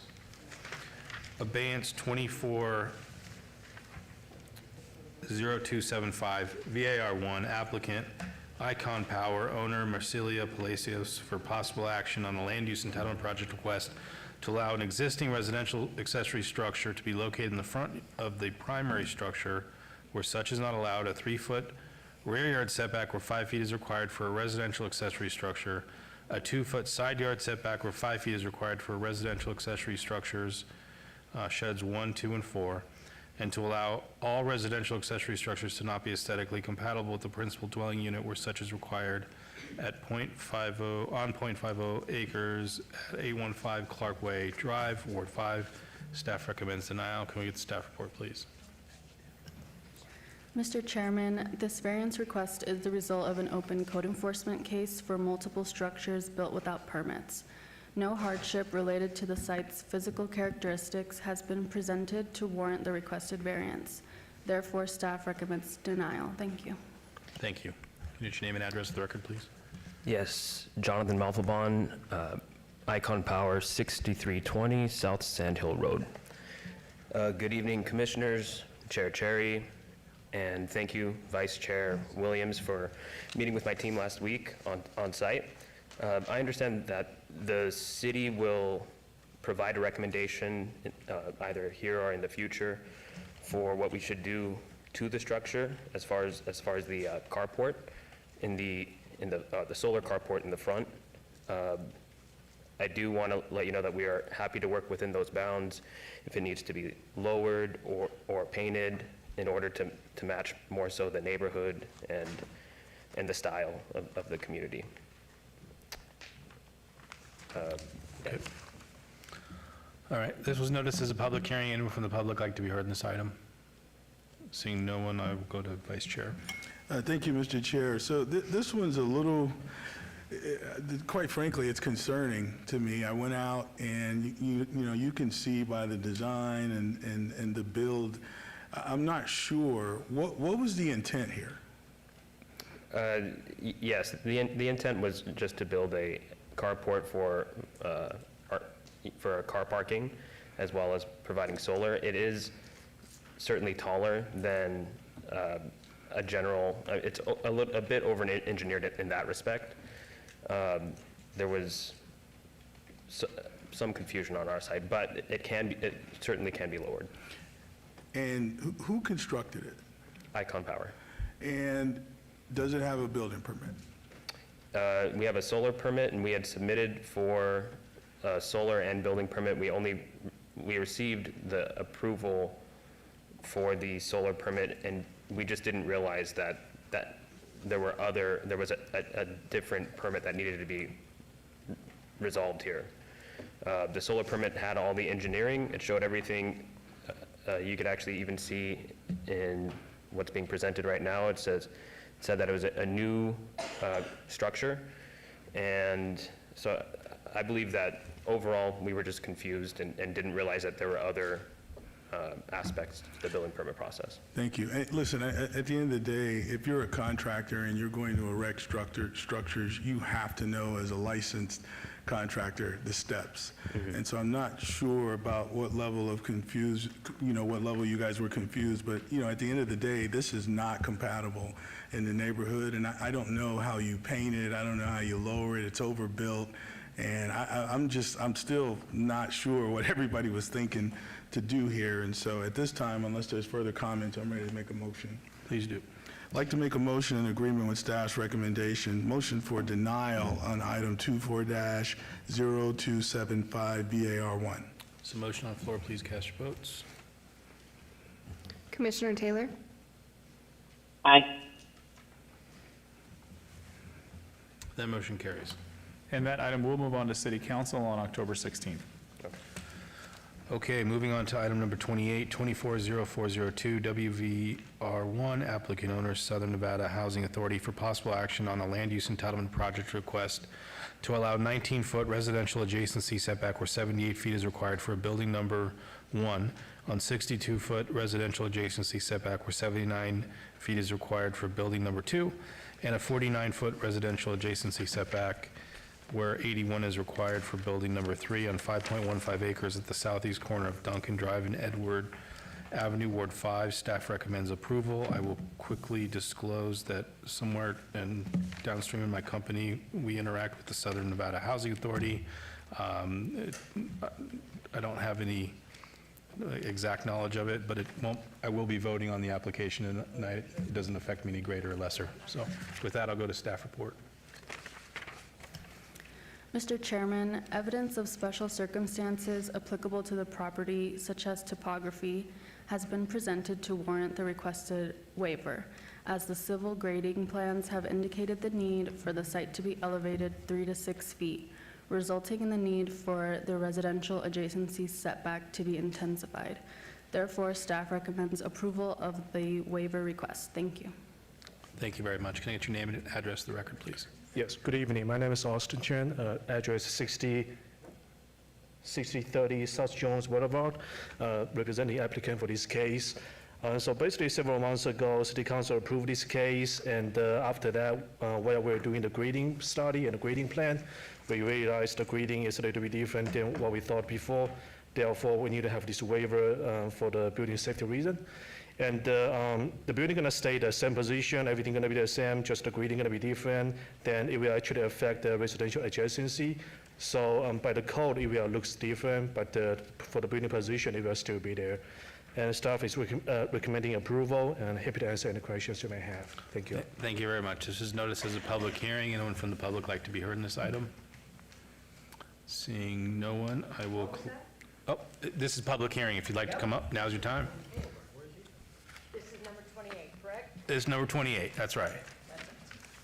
I'll need your name and address for the record, if you're for or against, and a couple minutes on why. Hi, my name is Lori Bateman. I live at 5904 West Gowan Road, Las Vegas, Nevada 89108. We are one of the properties that this butts up against. Thank you. Okay, this plan was put into effect a while back. We want to request that these waivers are denied. They knew what they were building, they had the plans, they knew what the variances were and the setbacks were at the time that this was planned, and now they want to come in and change it and shorten it by some of the variances they want to cut in half, some up to 80%. Not acceptable. If they didn't know what they were doing when they planned this community, then they should have stopped and redone their numbers. We've been fighting this since day one. This is too little land to do what they want to do, and now they're trying to change the variances to fit their needs, and it's unacceptable. So I request that, no, it be denied. This is my husband. Thank you for your comments. Would you like to speak, sir? Just need your name and address for the record. Yeah, Robert Bateman, 5904 Gowan Road. When this first became proposed, excuse me, I walked the entire neighborhood around this site to get a feel what the neighbors felt. And most of them had the same comment: why bother? You can't fight City Hall. Screw it. Well, we've been arguing about a lot of different issues. And we've been here before. The last time we were here, my neighbor, another neighbor, and I had issues, and council couldn't answer. So mayor had us go to the back of the room. One of her handlers went back, said, oh, well, we'll take care of this, get your information, and we'll get back with you right away. That's what, a month, 2 months? We haven't heard anything. So maybe there is something about you can't fight City Hall. They're moving this stuff closer and closer to our property. And across from it is a big crime-ridden apartments complex. the builder says, oh yeah, we talked to management, and that crime isn't going to continue because they told us it wouldn't. There was gunfire last night. This was across the street from the proposed project that we're putting in, so now we'll have, what, 2 crime apartments? Who knows? Anyway, I'm not real happy about it. Thank you for your time. Again, yeah, just. Thank you very much. Could you give me your address one more time? It's 5904 West Gowan Road, Las Vegas, Nevada, 89108. Gowan. We are dead centered where, in the middle of where this project's going to butt up against our property. Okay, so- And like I said, the variances were in place, those setbacks were in place when this project was proposed, and they knew what the numbers were. And they Thank you. went ahead with it. And now all of a sudden, they want to change it and shorten their variances and make it closer, so. Thank you very much. Thanks for coming out and putting your Thank you. comments on the record. Anyone else from the public like to be heard in this specific item? Seeing no one, I will close the public hearing. Ask the applicant to come back up.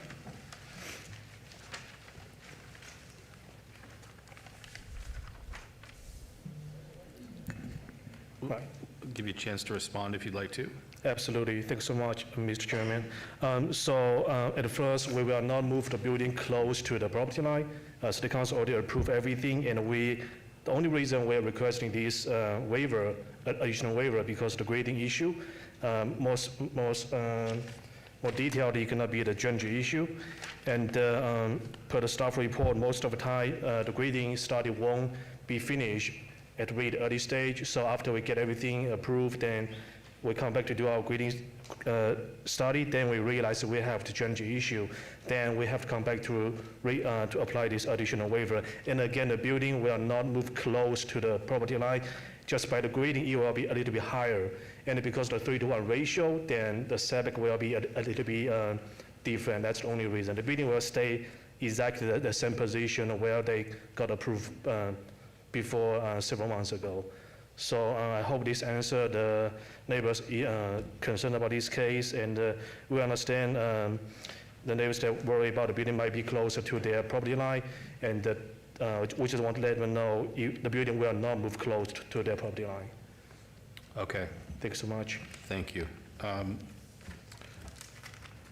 Okay, so my understanding is that you're not moving the buildings physically closer. Right. There's a grading issue and the adjacency from the RE that's to the north. It changes, I believe it's to the north. Is Gowan to the north? I don't know if you can see that over here. So the grading issue for the building 1, building 2, and building 3, basically you can consider the building going to be a little bit higher. And because of that, the 3-to-1 ratio going to be a little bit different. Right, it's the angle of the ratio for the adjacency on the setback, but it's physically not coming closer is what you're saying. Okay, I just wanted to make sure that's a point of clarity. Vice Chair? Thank you, Mr. Chair. I was actually going to talk through that grading issue. Thank you for the clarification. And so unless there's further comments from the commission, I'm ready to make a motion on this item. Please do. I'd like to make a motion following staff's recommendation for approval on item 24-0402 WBR1, subject to staff's conditions. You agree to all staff's conditions? Yes, we agree. Thank you. There's a motion on the floor. Please cast your votes. Commissioner Taylor? Aye. And that motion carries. And that is final action tonight unless appealed to the city clerk in 10 days. Thank you. Okay, moving on to, I believe it's item number 29. Is that right? Yeah. Item number 29, 230504 VAR1, applicant owner Vincent Guerrero for possible action on a land use entitlement project request to allow a 0-foot side yard setback where 5 feet is required for an existing patio cover, a 0-foot distance separation where the main building for an existing residential accessory structure shed, where 6 feet is required, an existing residential accessory structure or carport to be located within the front yard where such is not allowed, a 1-foot side yard setback where 3 feet is required for an existing residential accessory structure or carport, and to allow all residential accessory structures to not be aesthetically compatible with the principal dwelling unit where such is required on .18 acres at 1106 Silver Lake Drive, Ward 5. Staff recommends denial. Can we get the staff report, please? Mr. Chairman, this request is the result of a code enforcement case for multiple structures constructed without permits. As there is no hardship related to the site's physical characteristics that would warrant deviation from Title 19 requirements, staff recommends denial of the variance subject to conditions if approved. Please note there were additional documents of support received after the original publication. Thank you. Thank you. Can I get your name and address to the record, please? Good evening. My name is Cyrus Najafi, 1598 Pine Street, Las Vegas, Nevada, 89102. You said Cyrus? Yes. So thank you, Cyrus. Would you like to tell us about the application? Would you like to tell us about the application? Yes.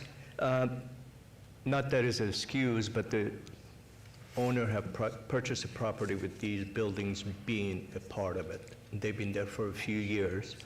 And as far as these number of the applications or the variance requested, the one that it says has the storage of the 0 setbacks to the backyard, that's a storage shed, easily can be moved to the required setback. So that won't be any issue.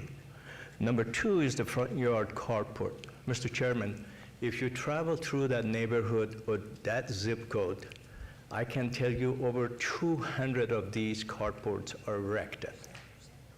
So I'm not trying to establish a prejudice, but how we're going to deal with all of these carports that individually Mr. Guerrero has been picked to either move it to the right setback or not compatible with the existing structure. And as you see, I have submitted pictures of a few of these existing structure in the neighborhoods. But I can provide you over 200 in that zip code. So the request is not something to create a prejudice, but it's 120 degrees. They can't afford to have a garage, they can't afford to have a carport built. And Mr. Guerrero bought this property, all of these are existing. We are trying to make it compatible to the requirement code. That's what we request in the variance of the existing. On the side patio cover, it is existing. I have talked to Mr. Rod Clark of the building department. We are trying to comply with the requirements if we need to move it back or if we can make it fireproof. Either way. Okay. All right. Thank you, Mr. Najafi, for the presentation. This was noticed as a public hearing. Anyone from the public like to be heard in this item? If I could just have you step aside, please. I'll leave your name and address to the record, please. Good afternoon. My name is Rosaura Gonzalez, and my address is 1104 Silver Lake Drive, Las Vegas, Nevada, 89108. Don Vicente Guerrero, he's my neighbor, and I don't have inconvenience with the patio cover. It's next to my house, so I don't have inconvenience for they keep the patio cover. Okay, so I'm hearing you're in support of the item, I of the support, carport. I Okay, support him. thank you. Thanks for coming out. Anyone else like to be heard in this item? Seeing no one, I will close the public hearing, and I'm going to go to Vice Chair. Mr. Chair, may I? Sure. Most of the neighborhood has signed the support of this project and have mailed it, and also I have letters of the neighborhood also. I can If you present could it to turn the- that in for the record, that'd be great. Yes. Yep. Thank you. Thank you. They'll grab it for you. Thank you, Mr. Chair. Mr. Najerfi, thank you, and thank you to Ms. Rosales for coming up. The challenge that we have here is, in terms of code violations, there's also a design intent of the neighborhoods. And so when we talk about things being compatible, harmonious and compatible, whether or not resources are there to properly construct or build to code, additions, carports, I mean, we understand that, but at the end of the day, things that are done, and when there's a code violation, we have to follow the rules and regulations there. And so, in this case, this is not harmonious and compatible. And if there's 200 more or 300 more, eventually that's why code enforcement goes out and looks at these things. And so, you know, we're tasked with making decisions based on what's put in front of us at this time. And so, unless there's further comments from the commission, I'm actually ready to make a motion on this item. Mr. Vice, may I? I'm ready to make a motion. Would like to make a motion for denial on item 23-0504 VAR1. Okay, there's a motion on the floor. Please cast your votes. Commissioner Taylor? Aye. That motion carries. And Mr. Chair, that item will move on to City Council on October 16th.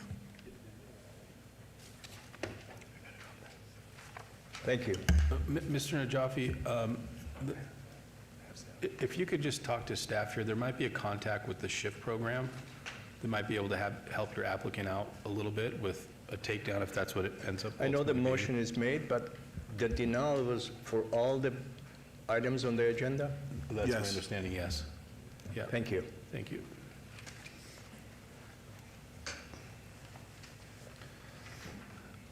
Okay, moving on to item number 30, 240228, applicant owner Dividream 18 LLC et al. For possible action on the following land use entitlement project requests on 20.81 acres at 921 West Owens Avenue, Suite 110, Ward 5. Staff recommends denial. Related item 30A, 240228 SUP1, special use permit for proposed 5,524 square foot nightclub use with a waiver to allow a 70-foot distance separation from a parcel containing a single-family dwelling where 500 feet is the minimum required. Related item 30B, 240228 SUP2, special use permit for proposed 5,524 square foot alcohol on-premise full use waiver to allow a 145-foot distance separation from a city park and a 365-foot separation, from a church house of worship where 400 feet is required. Can we get the staff report, please? Mr. Chairman, staff finds the proposed nightclub use is not compatible with the surrounding area, as the use would be approximately 70 feet from residential homes and is not able to be operated in a harmonious manner. Therefore, staff is recommending denial of both special use permits. Please note additional documentation of protest was received after publication. Thank you. Thank you. Is the applicant here tonight for item number 30?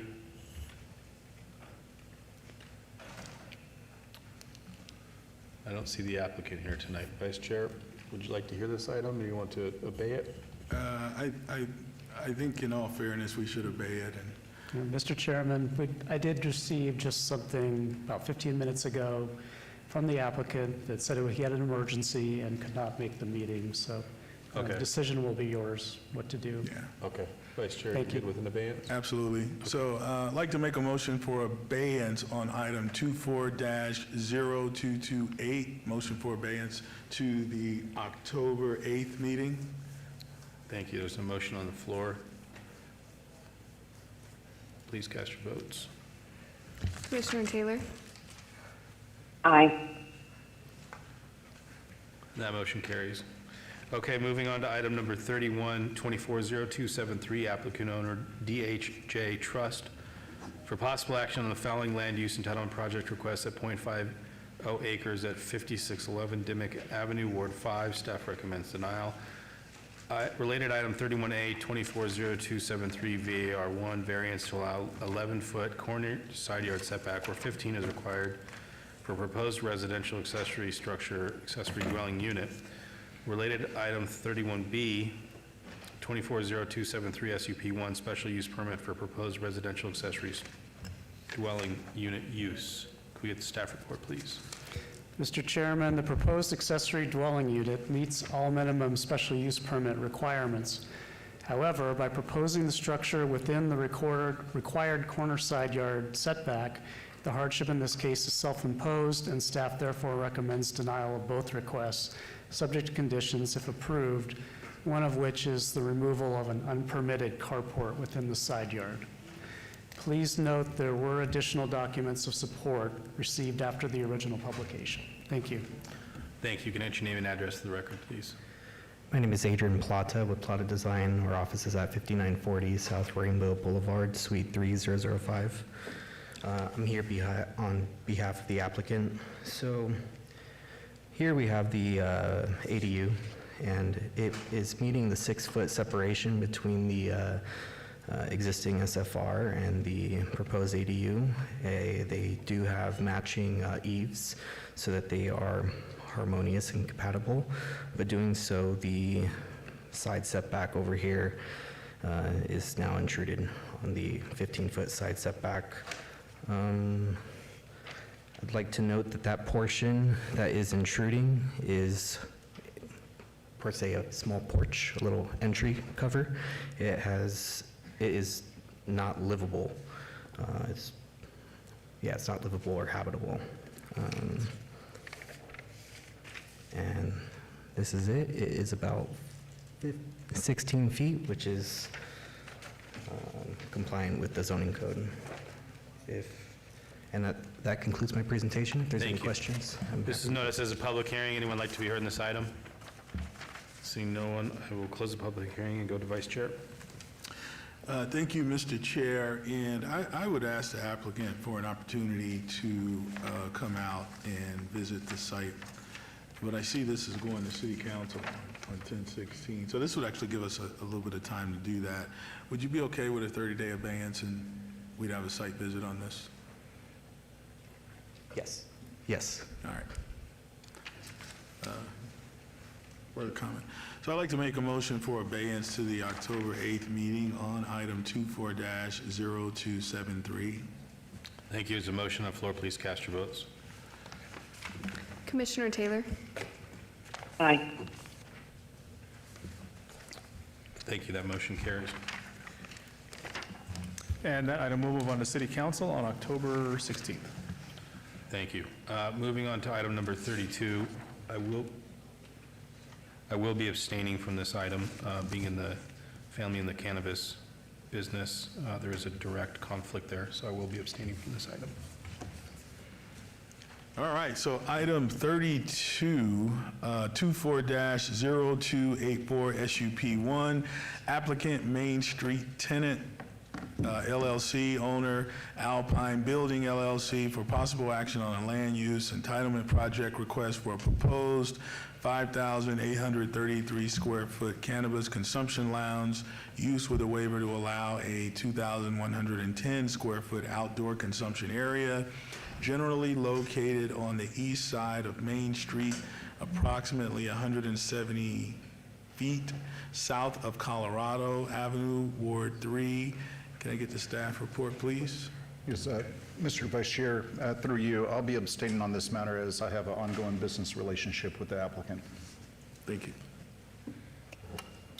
Mr. Chairman, the proposed use has met the minimum requirements set forth by Title 19, and staff is recommending approval with conditions, which includes a 6-month administrative review and a 1-year review performed by the City Council if the outdoor consumption portion of the request is approved. Please note additional documentation of support and protest was received after publication. Thank you. Thank you. Can I get your name and address for the record, please? Good evening, Vice Chair and Commissioners. Dave Brown, 7201 Westlake Mead Boulevard, Las Vegas, Nevada, here on behalf of Main Street LLC. We think we worked with staff very well. We thank them for the conditions, and we look forward to your approval, and I'm here for any questions that you may have. Thank you. This meeting was noticed as a public hearing. Anyone from the public wishing to be heard, please come forward. And there's a microphone here.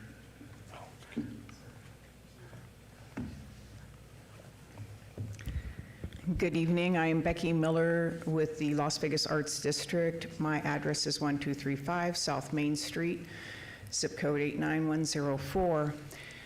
I am the president of the Arts District, and I've been talking with folks with this project and also throughout the rest of the district. The area is divided, pros and cons for this. We do appreciate the opportunity to have that 6-month and that 1-year review. The only major concern is the outdoor smell at Share Apartments, Chairperson Cherry's project, because this abuts right up against it. So that is I think the only thing that people are asking about on this.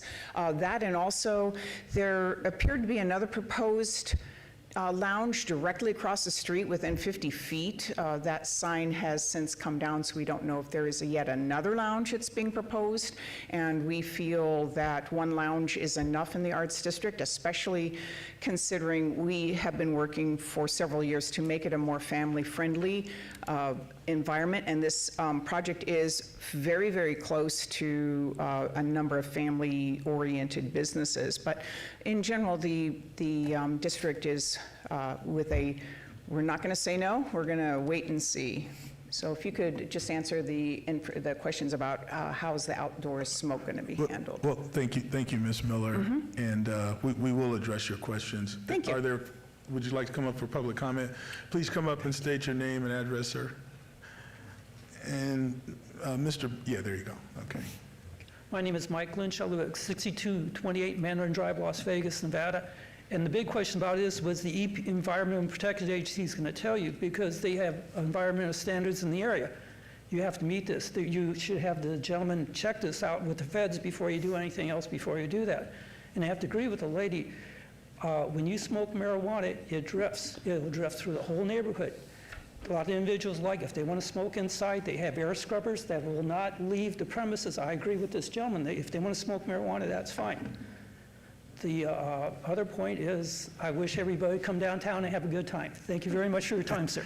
Thank you, sir. Thank you for your comments. And at this time, we'll close the public comment. And Mr. Brown, if you could address the concerns. Sure, thank you. Thank you for the opportunity. First, I'll address the additional lounge. So the landlord who we're leasing from was going to do the lounge across the street. They've since pulled the application and are obviously in support of this lounge. We agree we only want one lounge in the Arts District. And then on the odor concerns, we are operating one of the only two lounges in the state at Sammy Davis Drive, Smoke and Mirrors. And so we have a lot of experience since February on the lounge and the odors emitting from the building. And so obviously we're the first to open and one of the only two. So we're going to be the landlord for this one as well. On the outdoor consumption, we submitted a proposal to the city from FOGCO. And what that is a mister system that sits outside on the patio that surrounds the outside consumption area. And it emits, obviously, water droplets along with some other essential oils that brings the odor down to the ground. So all the odor particles will fall to the ground. Obviously, the city gets a chance to see that through the one-year review period, and that review period starts at the time of approval. So it's going to take us quite a while to open this anyway, so it'll probably be a few months of operation, and the city will have a review on whether the outdoor consumption works or not. And we're completely in support of the community, want to be harmonious with the community and not have odors leaving the premises. Thank you, Mr. Brown. And Ms. Miller, we've closed public comment. Thank you. And so I would ask staff, just for a point of clarification, I thought we said is it a 6-month review or 1-year review? Just a point of clarification. Mr. Vice Chair, there's actually going to be 2 separate reviews performed, and those clocks start after their business license is issued. So the first review will be administrative after they've been in operation for 6 months. That one is primarily focused on traffic and the surrounding area. That review will be primarily performed by Public Works. And then the second review will be a review performed, it will be a public hearing at City Council, and that will be 1 year from date of issuance of business license, so they would have been in operation for an entire year. And then that way, that gives the council and the public to give input as to how this is operating. Thank you. And I guess turning this over to myself, listen, I appreciate the technology mentioned to help with the smoke and odor. I think that, as lounges continue to expand and open, it's nice that we've got owners and operators that are willing to take the necessary steps to remediate that. But I'd also be remiss if I didn't turn it over to the commission for further comment. Thank you, Mr. Vice Chair. Mr. Rogan? Thank you. Is your drip system going to be operating year-round, even in the cold weather? Yes, exactly, year-round. We have to operate year-round to keep the smoke from leaving the premises. Okay. And just a point of clarification too, sorry to, most of, at our existing consumption lounge, 60% of what's consumed is actually beverages, non-alcoholic beverages with THC infused, and 40% is combustible. And so we believe that that's going to carry over here. So it's not going to be 100% smoke outside. The majority of our consumption is through alcoholic beverages. Thank you. Mr. Vice Chair, I think Commissioner Taylor has a question as well. Okay. Commissioner Taylor? Thank you, Mr. Vice Chair. And Commissioner Rogan got one of my questions, which was the year-round operations. But the other question I had was, in this space, how many tenants that are not part of the consumption lounge are there in the actual building? Yes, thank you, Commissioner. There's two tenants. One is the actual dispensary, which is us, and then so it's going to be the same landlord for both areas. And then it'll either be an independent lounge operator in our lounge, because we can't have two and we're already operating in Sammy Davis, or it'll be a equity group in the lounge. One of those two will operate the lounge under our landlordship. Okay, I think I understand. Just to confirm again, though, there are not any tenants in that building that are not associated with the dispensary or the lounge. That's correct. Okay, great. Thank you for that clarification, because that's been my concern, is the impact to other people who set up businesses that might be in the building and not able to, if the lounge was to be disruptive to their business operations, not be able to break a lease or what have you. So thank you for clarifying that. Thank you, Commissioner Taylor. Commissioner Walsh? Yes, have you met the requirements for Regulation 15 with the state, and what was the status of that application? If you could clarify what Regulation 15 is. Yeah, well, it's the Cannabis Consumption Lounge statute, and 15.010 outlines the requirements by the state of Nevada. Have you met with the compliance people yet or you haven't gone to that stage yet? So yeah, this is getting the approvals for a special use permit, and then the actual consumption lounge will go to the state, and that will be one of the requirements to meet all of their statutes. Okay, thank you. All right, thank you, Commissioner Walsh. And seeing no further comments, I'd like to go ahead and make a motion on item 24-0284 SUP1, motion for approval, subject to staff's conditions. And Mr. Brown, you do agree to all the staff's conditions? Yes, sir. There's a motion on the floor, motion for approval. Commissioner Taylor? Aye.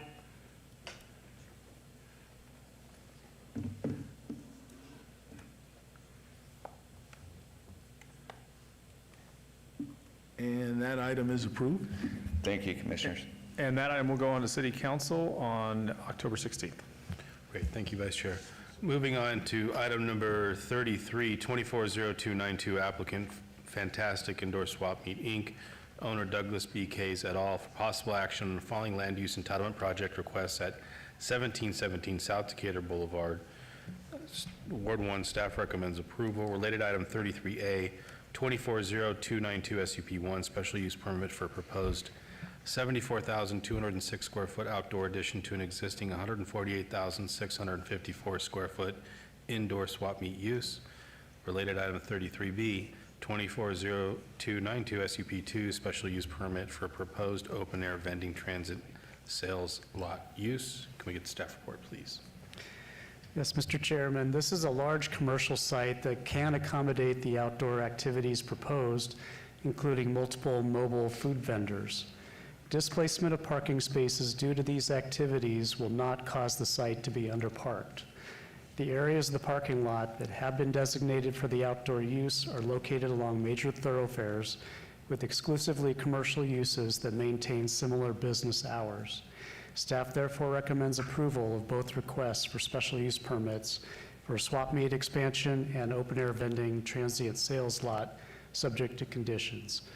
Approval of 24-0292 SUP1 will bring the currently non-conforming swap meet use into conformance with Title 19. Please note there were additional documents of protest received after the original publication. Thank you. Thank you. Can I get your name and address to the record, please?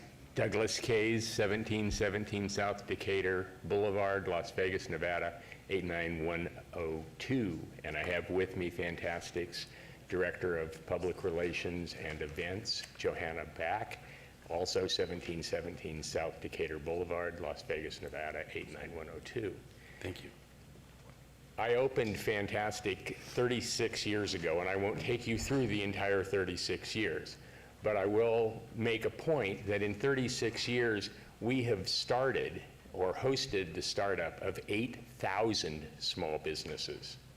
That's a big, big number, and it's created opportunity for a lot of people. What we've learned in those 36 years is that there are different levels of entrepreneurship. We have within our walls the people that are willing to work every Friday, Saturday, and Sunday and dedicate themselves 100% to their business. Very few of them are employed otherwise.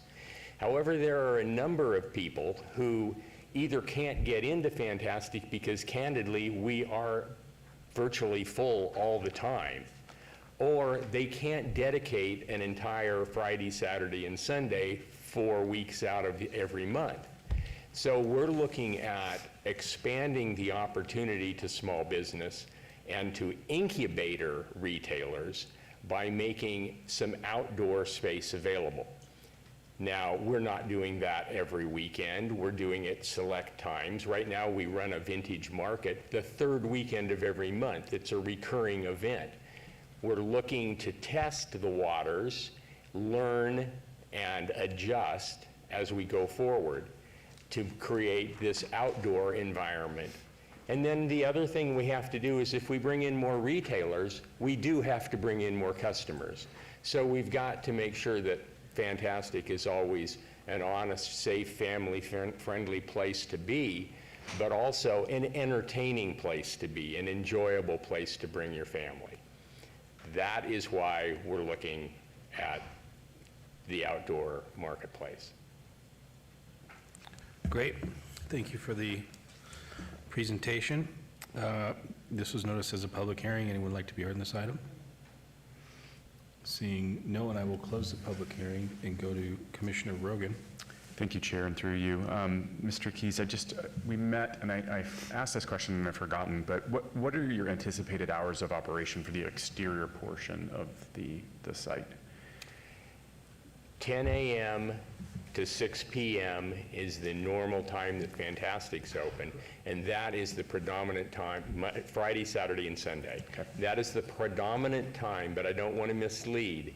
If someone came to us, like 702 Market has an application in for a special use license for an event the 28th of September, and because of the heat, they would like to go 6 to 10. That application is with the department right now. Okay. So the other reason that we predominantly use the hours that Fantastic is open is bathroom facilities. If we are not open, and we will allow free admission for the use of the bathrooms, if we are not open, whoever's having the event, including if it's us, has to have porta potties. Got it. Thank you. That was my only question. Commissioner Rogan, I just had one comment. I will be supporting the application. I guess the question was, you know, it's a large addition, which is exciting. It's a large property.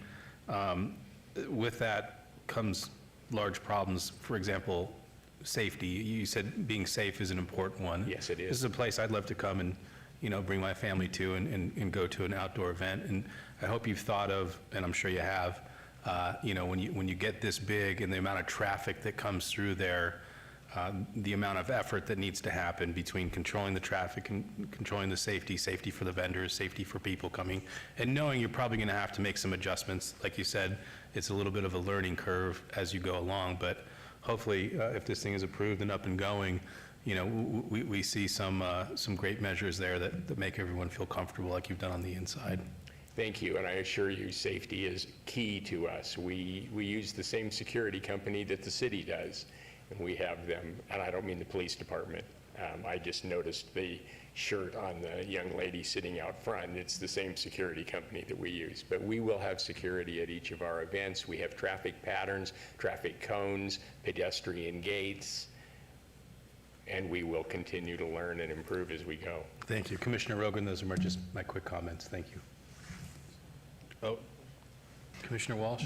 Will the tents be erected before the event, during the week, or are they going to be permanent The tents? day of the event. The day of the event. Yeah, I'm from the Midwest, and we call those flea markets, but I've Well, been to your facility. if you want and- just 2 seconds, a flea market is generally outdoors, and it is from the Midwest to the east, and we call them swap meets coming this way. The difference is swap meets are almost exclusively new merchandise, Yeah. and flea markets can be collectibles and other things. There you go. Fleas. Yeah, my wife and I visit your establishment. It's clean, it's run very nice of our experiences, so I'll be supporting it as well. Thank you. Commissioner Rogan? Thank you. Unless there's any further comment, I'm ready to make a motion. But before I do, Mr. Keys, do you support or do you agree to all the conditions that staff has recommended? I've reviewed them, and I do. All right. With that, then, I make a motion for approval, subject to staff's conditions for agenda item 33, project number 24-0292, parts A and B. Thank you. There's a motion on the floor. Please cast your votes. Commissioner Taylor? Aye. That motion carries. And that item will move on to City Council on October 16th. Thank you. Good luck to you. Thank you. Moving on to item number 34, 240296 WVR1, applicant owner Adriana Alejandre for possible action on the land use entitlement project request to allow an existing 7-foot-tall solid wall erected between the front property line and the primary structure, or 5 feet with a 2-foot solid base is the maximum height allowed on .17 acres at 501 North 7th Street, Ward 5. Staff recommends denial. Can we get the staff report, please? Mr. Chairman, there are no special circumstances applicable to the property such as size, shape, topography, location, or surroundings, and staff finds the request to be preferential in nature. Therefore, staff recommends denial of the waiver. Please note additional documentation of protest was received after publication. Thank you. Thank you. Can we get your name and address to the record, please? Yeah, my name is Cesar Tudor, and the address is 509 7th Street, Las Vegas, A9. Caesar, can you tell me the last name again? Cesar Tudor. Tudor, thank you. 509 North 7th Street, Las Vegas, A9101. Thank you. Can you tell us about the application? Yes, so we purchased the property in March 2022, and when we purchased it, the previous owners had this property empty for many, many years, and we had a lot of issue with a lot of squatters due with the location, with people camping next to the property, breaking in. So we had a lot of challenge when we took over the property, and we're a family of 4 people with 2 minor kids, and when we moved in, we still had a problem with people just the habit knowing that, you know, it's an empty property and keep breaking in, keep just stealing stuff from our backyard, you know. So we thought that, and we feel like the best way to keep people like that away from the property, just to put the high fence in the front yard. And that's the reason we wanted to request the variances. Okay, thank you very much. This was noticed as a public hearing. Anyone from the public like to be heard in this? Seeing no one, I will close it and go to Vice Chair. Thank you, Mr. Chair, and Mr. Tudor. I empathize with you on the challenges and certainly, you know, squatters and you know, whatever issues are being caused by vagrants or you know, people basically that are invading your property. This is just not a, code compliant, neither is it harmonious and compatible. And so, really, you're going to have to really look at some different security measures. We can't approve everyone to have a 7-foot, tall wall around their home that secures it, or everyone would, right? And then that just doesn't work for our neighborhoods. And so at this time, I'm going to have to, I think staff got it right, and I'm going to have to make a motion to agree with staff's recommendation for denial. And so at this time, I'd like to make a motion on item 24-0296, WVR1, motion for denial. Okay, there's a motion on the floor. Please cast your votes. Commissioner Taylor? Aye. That motion carries. And that item is final action unless appealed to the city clerk within 10 days. And I have another correction, Mr. Chairman, on item number 31. I believe I correctly stated that that would move on to city council on October 16th, but that item was actually abated until October 8th, and thank you to the clerk for picking up on that, correcting me. Thank you. Okay, thank you very much. Okay, moving on to item number 37. 240349 VAR1, applicant Carrie McKee, owner of the McKee Family Trust. For possible action on land use entitlement project request to allow a 1-foot separation from the main building where 6 feet is required for proposed residential accessory structure, a garage, a 3-foot side yard setback where 5 feet is required, and a 0-foot separation where 6 feet is required for 2 proposed residential accessory structures, garage and gym, on 0.55 acres at 1508 Silver Oak Street, Ward 1. Staff recommends denial. Can we get the staff report, please? Mr. Chairman, the site is zoned RPD2, and therefore, in this case, RE standards were applied to proposed development. Proposed garage and gym are treated as 2 separate structures with no interior access between them, and a 1-foot separation between the structures and the existing dwelling where 6 feet is the minimum required. As there is no hardship related to the site's physical characteristics, staff recommends denial of the variance, subject to conditions if approved. And please note there were additional documents of support and protest received after original publication. Thank you. Thank you. Can I get your name and address to the record, please? Hi, I'm Carrie McKee, 1508 Silver Oak Street, Las Vegas, Nevada, 89117. Hi, Carrie. So I'm going to address the three different variances. The first one is they have it 1-foot setback between the main structure of the home and the proposed structure. And what that is if you're looking at it, and I don't know if this is, you can see this. We can see it, yeah. Our home is a 2-story home, and if you dropped a line from the top story eave straight down, the 1-story garage eave would be within a foot, just over a foot of that. But the reality is the eaves are closer to 8 to 10 feet apart because they're at different levels. And so that was the one thing, I think it's about fire code, but the reality is the building it's 5'7" 3/4 inches from a pillar, but it's over 6 feet from the main structure as far as the actual building. Number 2 was the 0 lot line between the garage and the gym. And why that is we did not put a door between the two, from the garage in to access the gym. And the reason I didn't do that is because I would have to take up stairs to put into it, which it took up space. And so instead, when I met with the city, we talked about a firewall. And it is designed, if you look at the plans, there is a firewall designed into the garage between the rooms, because it's actually one structure, but it's just divided into 2 different spaces.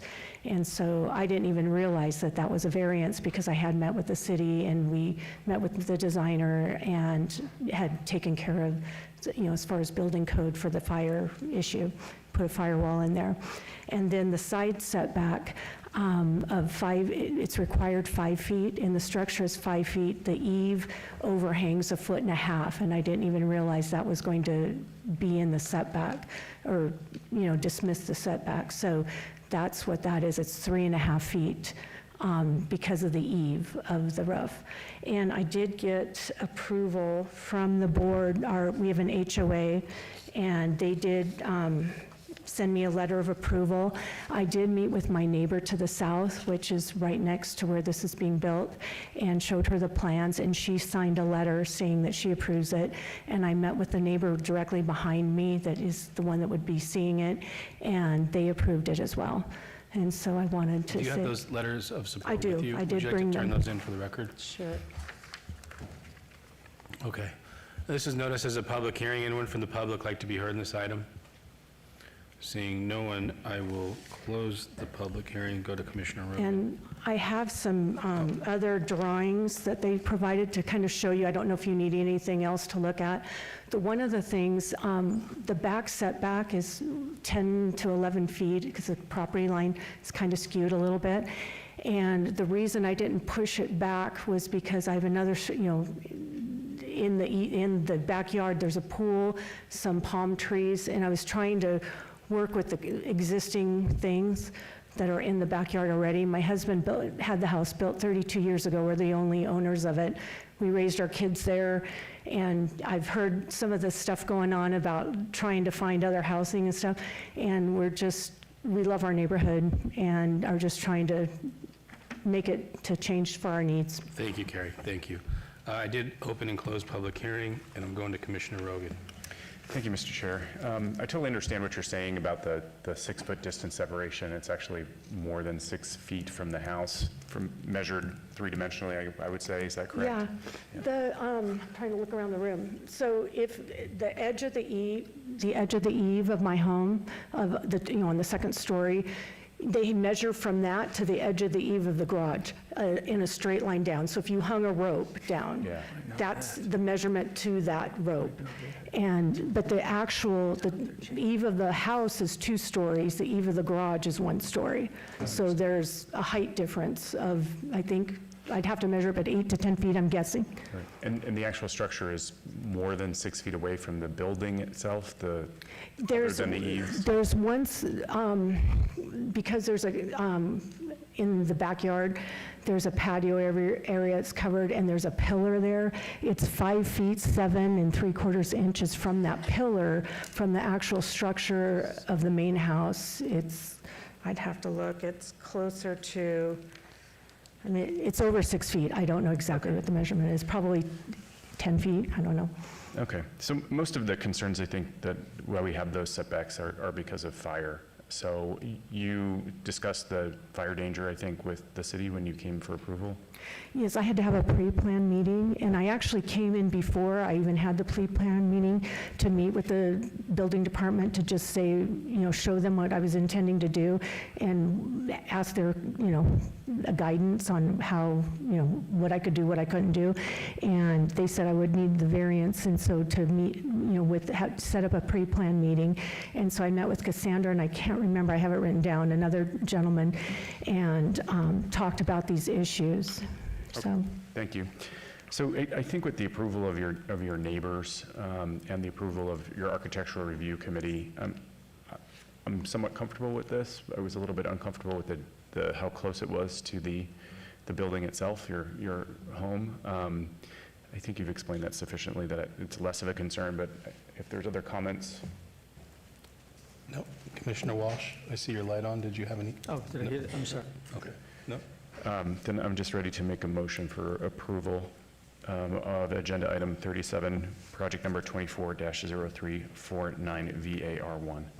Subject to staff's conditions, and you agree to all those conditions, ma'am? I do. Thank you. Okay, there's a motion on the floor. Please cast your votes. Thank you. Thank you for your help. Commissioner Taylor? Aye. And that motion carries. And that is final action unless appealed to the city clerk in 10 days. Moving on to item, thank you. Moving on to item number 38, 240353 VAR1 applicant Raul Carroza, owner Raul Carroza and Beatriz Martinez Moran, for possible action on a land use entitlement project request to allow a 7-foot tall front yard fence where 5 feet with a 2-foot solid base is the maximum height allowed on .46 acres at 1920 West Oakey Boulevard, Ward 1. Staff recommends denial. Can we get the staff report, please? Mr. Chairman, no evidence of a unique or extraordinary circumstance has been presented to warrant the requested variance. As such, the hardship is self-imposed and outside the realm for granting of variances. Therefore, staff recommends denial of the variance. Thank you. Thank you. Can you get your name and address for the record, please? Hi, Jayan Elkis, last name Carosa, and it's 1920 West Oakey Boulevard, Las Vegas, Nevada, 89102. Thank you. Can you tell us about the application? So basically, let me see if I can put,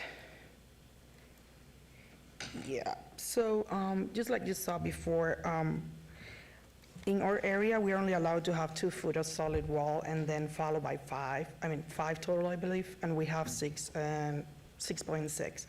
So we're actually the only ones in the neighborhood that has an open fence.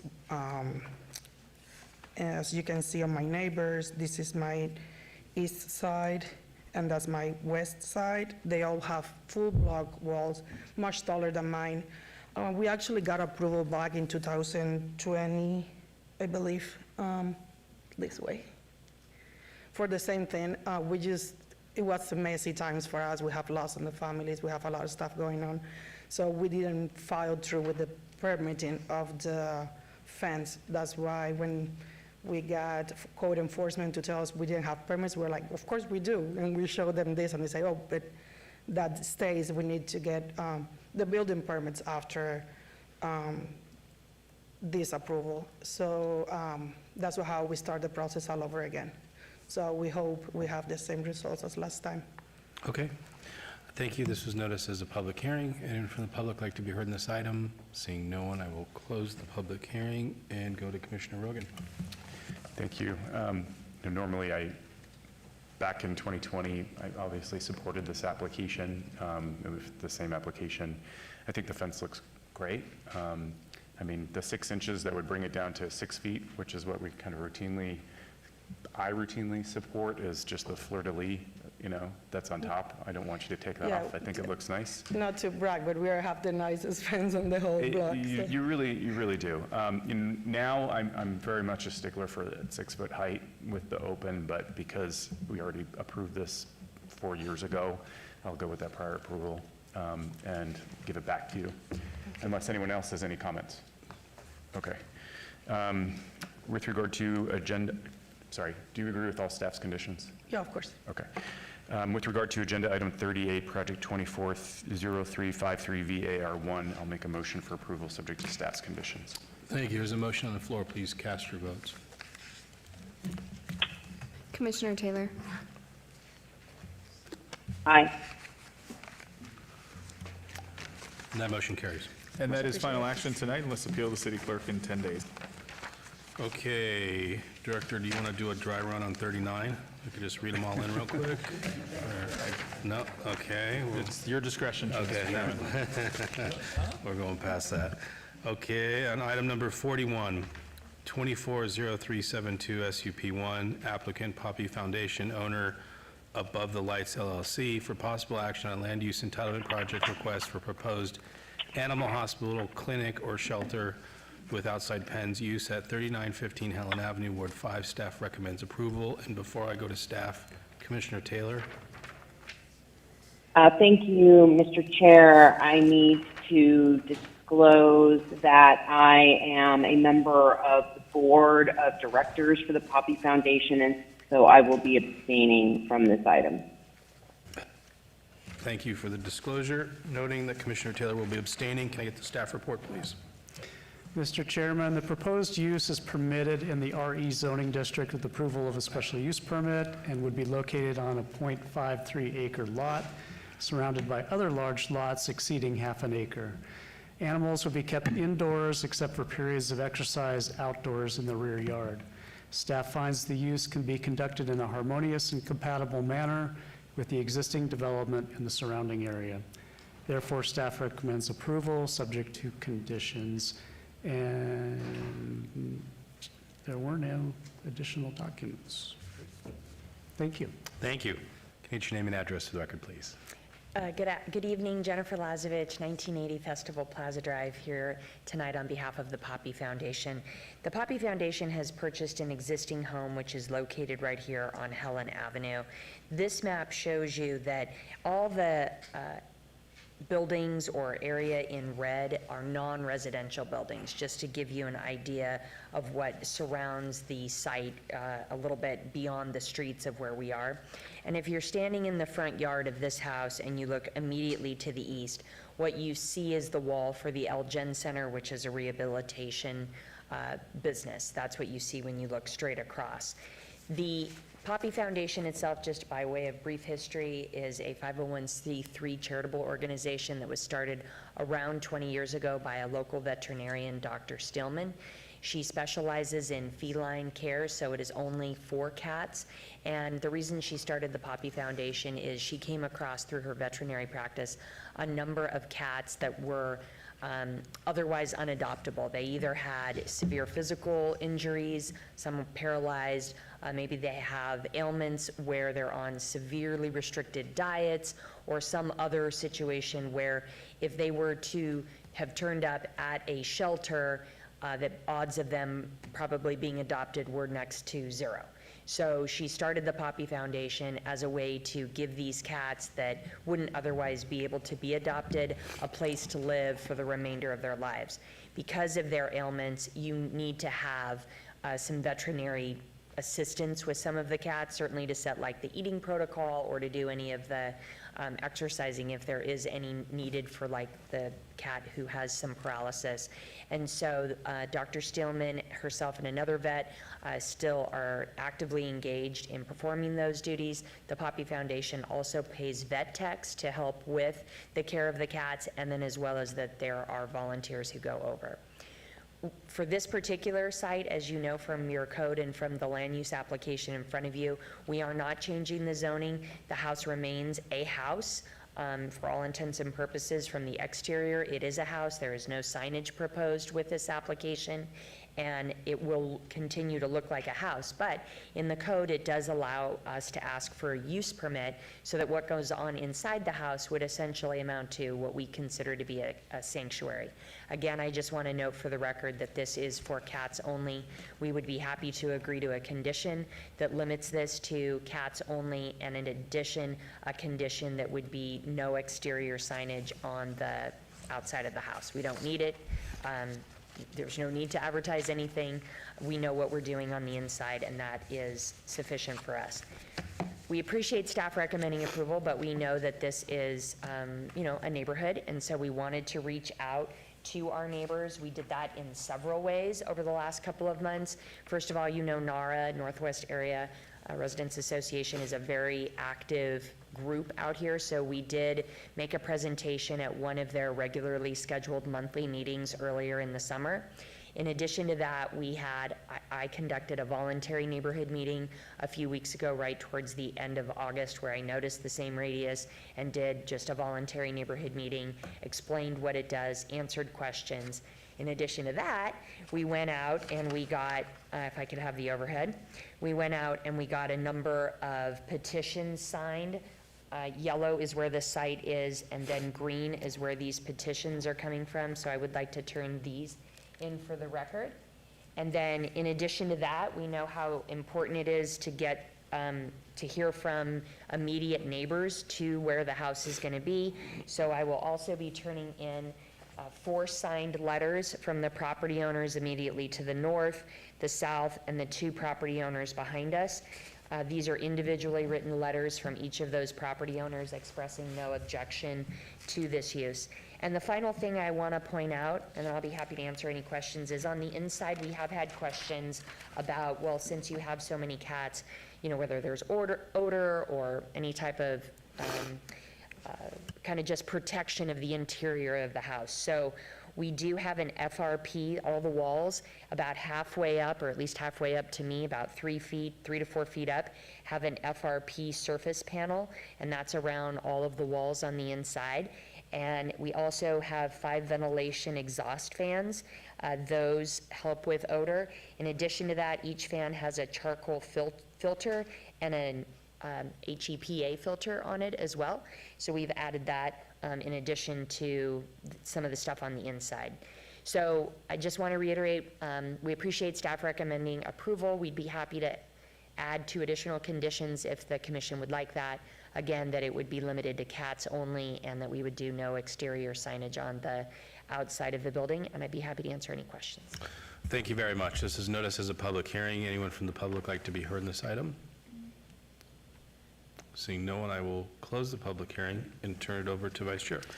Thank you, Mr. Chair, and again, to Ms. Lazovich, thank you. I did have an opportunity to visit the sanctuary where the cats are housed, and did have a chance to see the FRP, which we know is a health code surface that allows for cleaning, so that was good to see. And then the exhaust fans with the HEPA filters are installed throughout the sanctuary, and so for me to see the type of care and staff on site, I have no issues and can certainly get behind staff's recommendation on this. However, I would like to see the additional conditions added of no signage, and this is only for cats. And so I would look to staff to craft those conditions so we can add them, read them into the record. Mr. Chairman, I will add those now. Added condition number 1 would be the animal hospital, clinic, or shelter with outside pens use shall be limited to providing services to domestic cats only. And the second condition would be exterior signage shall be prohibited. We agree with those conditions. Thank you very much. Thank you. And so with that, unless there's further comment, I'd like to make a motion for approval on item 24-0372 SUP1, motion for approval subject to all the staff's conditions. Okay, there's a motion on the floor. Please cast your votes.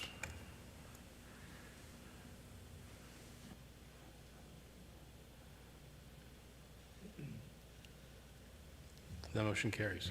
And that item will move on to City Council on October 16th. Thank you very much. Thank you. Moving on to item number 42, 240374, applicant Beazer Homes, owner Precedent Properties LLC et al., for possible action on the following land use entitlement project requests in 9.82 acres at the southeast corner of Rancho Drive and Coron Lane, Ward 5. Staff recommends denial. Related item 42A, 240374-0N1, rezoning from C2 and RCL to RTH.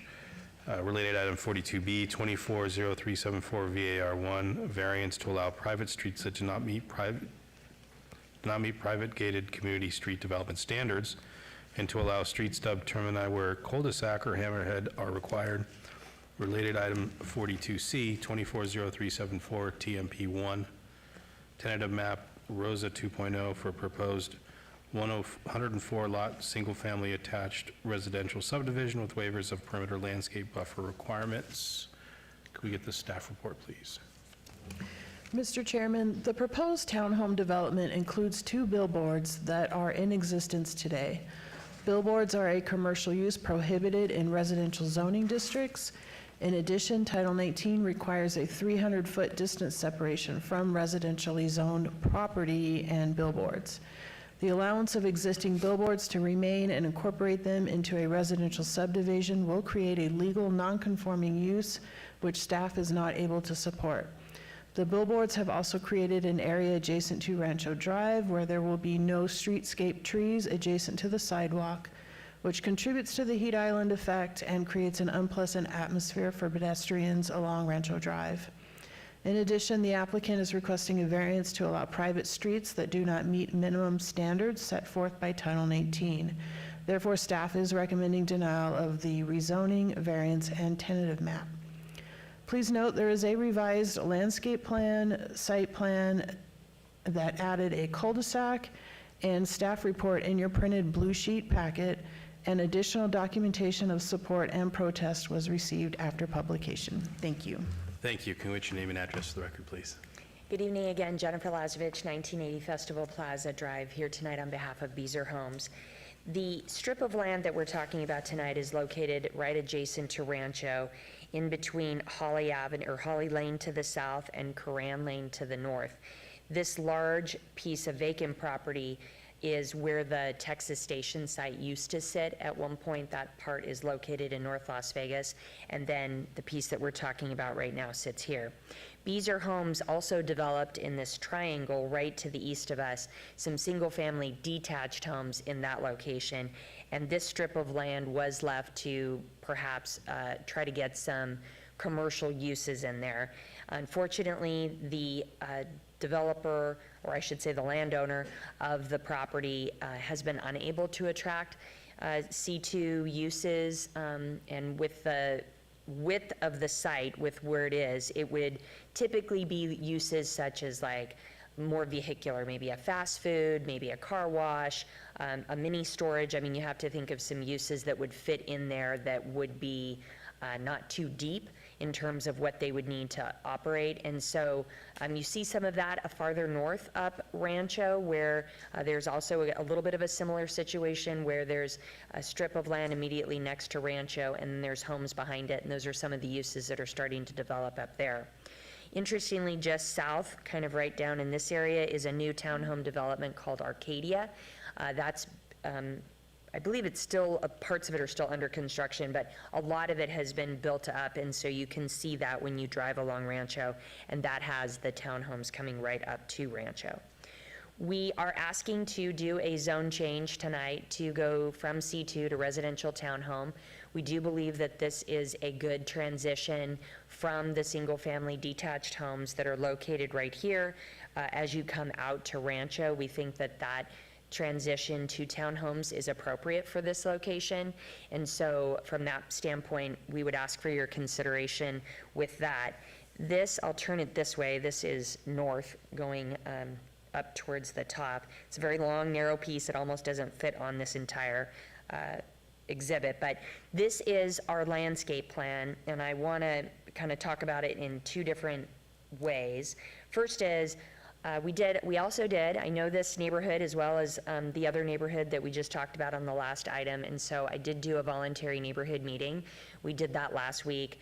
Some of those neighbors are here tonight, and they will share their comments and thoughts. And so I had some neighbors that kind of came from, there's like a county area over here, a little bit beyond where this Beazer single-family home project is, and that's where some of those neighbors live, and they came to the neighborhood meeting. And then I also had some neighbors that came from the Beazer homes that are there today in the single-family detached. They also came to the neighborhood meeting. And the plan that I showed at the time showed a connection point on our southern end so that the townhome community could attach into the single-family community, and then vice versa, the single-family home, detached homes could go into the townhome community. We did that for some fire access circulation, and the neighbors that lived inside of the existing Beazer home community weren't supportive of that connection point, and so part of what we've turned into staff and they now have is what I'm showing here, which is that we would be adding a cul-de-sac entirely on the townhome property, and then we would work with fire on where we would be placing a fire access, emergency access gate within that cul-de-sac to get them comfortable, which I think that we can do. But effectively what that means is that we no longer have any vehicular, or for that matter, pedestrian access between the for-sale townhome site and the existing Beazer home development to the east. It's important that I point that out. If I have a neighbor that was here earlier earlier in this hearing, and she and her husband live in the site adjacent to us, that was her number one concern, and I promised her I was going to say it anyway, but I wanted to make sure I really said it. We are not suggesting it. Staff has revised plans. We are no longer suggesting that there is any connection point between the two communities now. Swinging back towards the other topic that came up at the neighborhood meeting, and that is the access point onto Coran. For the neighbors that live farther east on Coran, that's a sensitive driveway location for them. They would prefer that the driveways come off of Rancho. So after that neighborhood meeting, I promise, we spent a good amount of time seeing if we could do any kind of access off of Rancho, and the reasons why we can't end up being twofold. One is Rancho is an NDOT road, so they kind of control where your driveways go. It's not like you can just put it anywhere you want. And then in addition to that, if you saw during the pictures that were scrolling when staff was reading in the item, there are existing overhead power lines, which also further limit where you can put those driveways. So between the combination of those two things, even though I would have liked to have been able to make that change for the other neighbors, that's why we are still showing the entrance off of Coran. It is a gated community, so the whole property would be entirely gated. That's why we're asking for the variance, which allows for that private street. Staff's not supporting that, but again, it's a private street and it is behind gates. It will be maintained by the HOA for this. These are all for-sale townhomes. They all have two-car driveways, full-length driveways. They also have two-car garages. I know that that's important sometimes when we talk about townhomes. And I'm kind of leading my way towards the thing that staff started with, I'll maybe perhaps end with, and that is the billboards. So there are two sites, two existing billboard sites along Rancho Drive. They're depicted on this plan in blue. Although Beazer doesn't own this site right now, the owner of the site is also the owner of the billboard structures, and they are not selling that. It's not part of the sale. In other words, I don't have the authority to accept a condition to remove those billboards. So we would ask instead, there's a condition on your staff report, number 1 under the tentative map, that asks us to remove those billboards. I would instead be asking that that condition be deleted and that the billboards be allowed to, the existing billboards on site be allowed to remain. In addition to that, I heard your conversation earlier. I've appeared in front of this board long enough to know that 36-inch box trees are important. So we would agree to a condition that would ask that or require that all trees within the site be 36-inch box. In addition to that, and this was something that came up during our neighborhood meeting, we would agree that there be an 8-foot tall block wall on Coran Lane and Holly Lane. So it was originally proposed to be 6. We would offer a condition that on Coran and on Holly, we would do an 8-foot decorative block wall. And along Rancho, we would ask that there be an 8-foot wall on Rancho Drive, and it can be a combination of decorative solid block or wrought iron. In either case, it is 8 feet. The only place we really wanted to do the wrought iron is right in front of where the billboard sits, just to provide some additional access to coming, for maintenance purposes, to come in off of Rancho. But other than that, you would have a solid block wall along Rancho. And as I mentioned before, there's this Arcadia development. There's a lot of talking going. There's an Arcadia development that is just south of this.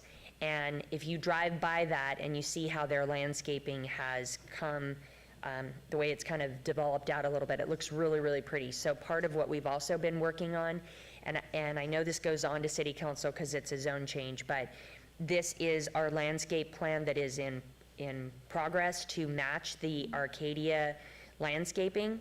And so if I showed you my original plan, and here I'll just give you an idea, a preview of what it looks like, you end up with actually more trees and shrubs. So this is the existing plan, and again, we're talking about landscaping along Rancho. So along here, we've kind of got basically 2 rows of trees on either side. With this revised planting plan, it's a lot more. We have a pretty good amount of setback along Rancho Drive, so we have a lot of area. It will have a detached sidewalk, so we'll have landscaping and then a sidewalk and then an additional basically double row of area for landscaping as you move towards where our wall will be right here, and then we'll have landscaping on the inside. These are townhomes that face towards the front door, and the garage are on opposite sides. In addition to that, along our wall, which is on our east side that we share with Beazer, we are doing intense landscaping over there, and we agreed to the condition, that's this row of green that you see here, that all the trees would be 36-inch box. So just to summarize, if for your consideration, we would be asking for you to approve this, and the additional conditions, because I knew I forgot one would be all trees would be 36-inch box trees. Next would be the perimeter decorative wall on Coran and Holly Lane to be a minimum of 8 feet tall. The 8-foot tall wall on Rancho Drive can be a combination of wrought iron and decorative solid block wall. We will be asking that the condition number 1 under the tentative map be removed, and then we replaced it with the existing billboards on site are allowed to remain. And the final condition, this was a condition that I forgot to mention, is that we would offer a standalone disclosure to be provided to each buyer, and that's every buyer within the townhome site, stating that the existing billboards are to remain on site and under separate ownership. And so with that, I'd be happy to answer any questions. Thank you. This is noticed as a public hearing. Anyone from the public like to be heard in this item? Come on up. Have 3 microphones. I'll just need your name, address for the record if you're for or against, and give each person a couple of minutes to tell us why.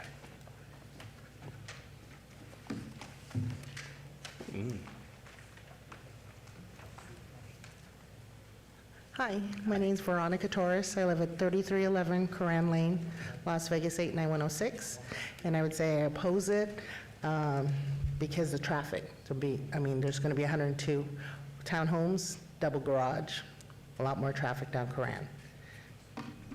Thank you. Thank you very much. Appreciate it. Can I get your name and address, please? Hi, my name is Daniel Torres, 3421 Anderson Lane, Las Vegas 89106. And I would oppose it too, based on traffic. And also my concerns are, the trees sound nice, the 36-inch box trees, but that Acadia development, there are trees that are underneath the said power lines that are a potential problem. And if you look further down toward Vegas Drive, the 7-Eleven actually had to cut their palm trees because of the power lines. So it seems odd that they would want that big of a, or should propose that big of a tree where there's going to be a problem sooner. So, but around the other side, yeah, that would be great with longer, bigger trees. Thank you. My name is Dorothy Breuer. I live at 3453 Anderson Lane. I'm also involved with 1750 North Rancho. And I've been in that neighborhood all my life. Since the stations moved out, tore down the Texas and the Fiesta, we don't have near the problem as we had before with the sewage. Every manhole in the neighborhood emits sewer gas, and from time to time they send in one of those big trucks to push the sludge on down. It's not enough fall, and really putting another 102 residences on that same line is not feasible, as far as I'm concerned. Thank you. It shouldn't be feasible. The other main problem is their entrance exit at Coran and Rancho. The Rancho's at a diagonal, and every street going up Rancho has a cut, a road that goes off, not a squared off of entrance like they have there. I mean, they're not touching Coran, they're making their entrance on Coran a few feet from the Rancho Road. So that's my main concerns.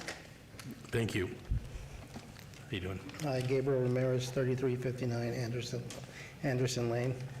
Mine is the traffic and also that corner where you turn in, because the homes before couldn't put their entrance towards Rancho because it was too close, and now since they're going to build the condos or whatever they're going to build, how can they can put an entrance right off of Rancho right there?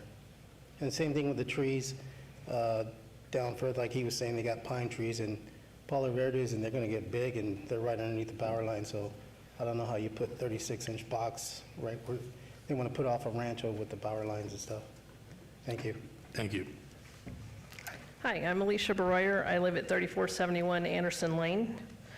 I have multiple concerns. One, when they originally were doing the Beezer Home single-family project, we would prefer that the entire lot have been single-family homes. It was held that it had to be commercial, which we're fine with, and now you want to bring back and propose putting in townhomes, which is high density, which is really not what we need in our neighborhood. Arcadia down the street is a high density project that went in. They were able to get an entrance on Rancho. They also have a setback for trees and everything else, and I don't feel that the entrance on Corin, as we had asked for the Beazer homes to be closer to Rancho entrance, that was not allowed. It had to be further down Corin for them. And now we're going to propose to put in an entrance almost on top of Rancho, and it's just not working. In addition to the saturation of the development, I know the proposed on the North Las Vegas side where Texas Station was, there will be multiple units, apartments, high density there. The tiny little country road we had in our neighborhood just cannot sustain this amount of people in that neighborhood. We'd like to preserve a little bit of the old Vegas that we have left. And we would ask that you wouldn't allow this project to go in as it is. I would prefer commercial. I would prefer mini storage. I'd prefer anything but more high-density residential. The trees that everybody talks about, it's great, but the Beazer homes currently, the trees along Allen Lane are bending over. They're not staying up. They're splitting. They're dying. Nobody's maintaining them. So yes, it's wonderful to have the greenery. I love it. I want more green, but they also need to be maintained. So thank you. Thank you. Anyone else like to be heard in public hearing? Seeing no one else, I'll close the public hearing and quickly go to the director. Yeah, thank you, Mr. Chairman. Seth Floyd for the record. So the revised plan that Ms. Lazovich showed, if we could just trail this item by one, we have a question for the applicant that might take us just a minute to resolve. So if you wouldn't mind, Mr. Chairman, if we can just have a moment to do that, you can move on to the next item and we'll bring this one back up. Okay. So hang tight, we'll be back on this while we quickly go to number 43. 240383, applicant Amit Aurora, owner Barry Becker, for possible action on a following land use entitlement project request in .90 acres at 1502 North Jones Boulevard, Ward 5. Staff recommends approval. Related item 43A, 240383, SUP1 special use permit for proposed 2,500 square foot alcohol off-premise beer wine use. Related item 43B, 240383, SUP2 special use permit for proposed gaming establishment restricted use 1 to 5 machines. Can we get the staff report, please? Mr. Chairman, the proposed alcohol and gaming uses meet all minimum special use permit requirements and distance separations and can be conducted in a harmonious and compatible manner with the existing development in the surrounding area. Therefore, staff recommends approval of both entitlement requests subject to conditions. Please note there were additional documents of protest and support received after publication. Thank you. Thank you very much. Hello, good evening, everyone. Hello. So this is Amit Arora. My address is 7939 Backstein Way, Las Vegas, Nevada, 89145. Amit, what was your last name? Arora, A-R-O-R-A. Got it, Amit. Okay, thank you. So we applied for the special permit for actually this is 2,500 square feet big building. If you see in the, there's a, so that's why we want to add the beer wine license and the gaming in this one. So we got approval a couple of years back in 2022 as well. But we got declined in the next step due to I didn't bring some documents. So that's why on that time they told us you can apply after 1 year, so we applied now. So same. Okay. Thank you. All right. This is noticed as a public hearing. Anyone from the public like to be heard in this item? I would, please. Please. I'll need your name and address for the record. Oh, I'm sorry, Chairman. My name is Mike Lynch. I live at 6228 Mandarin Drive, Las Vegas, Nevada. City Planning Commission is asked to deny this special opposition request is no extraordinary claims.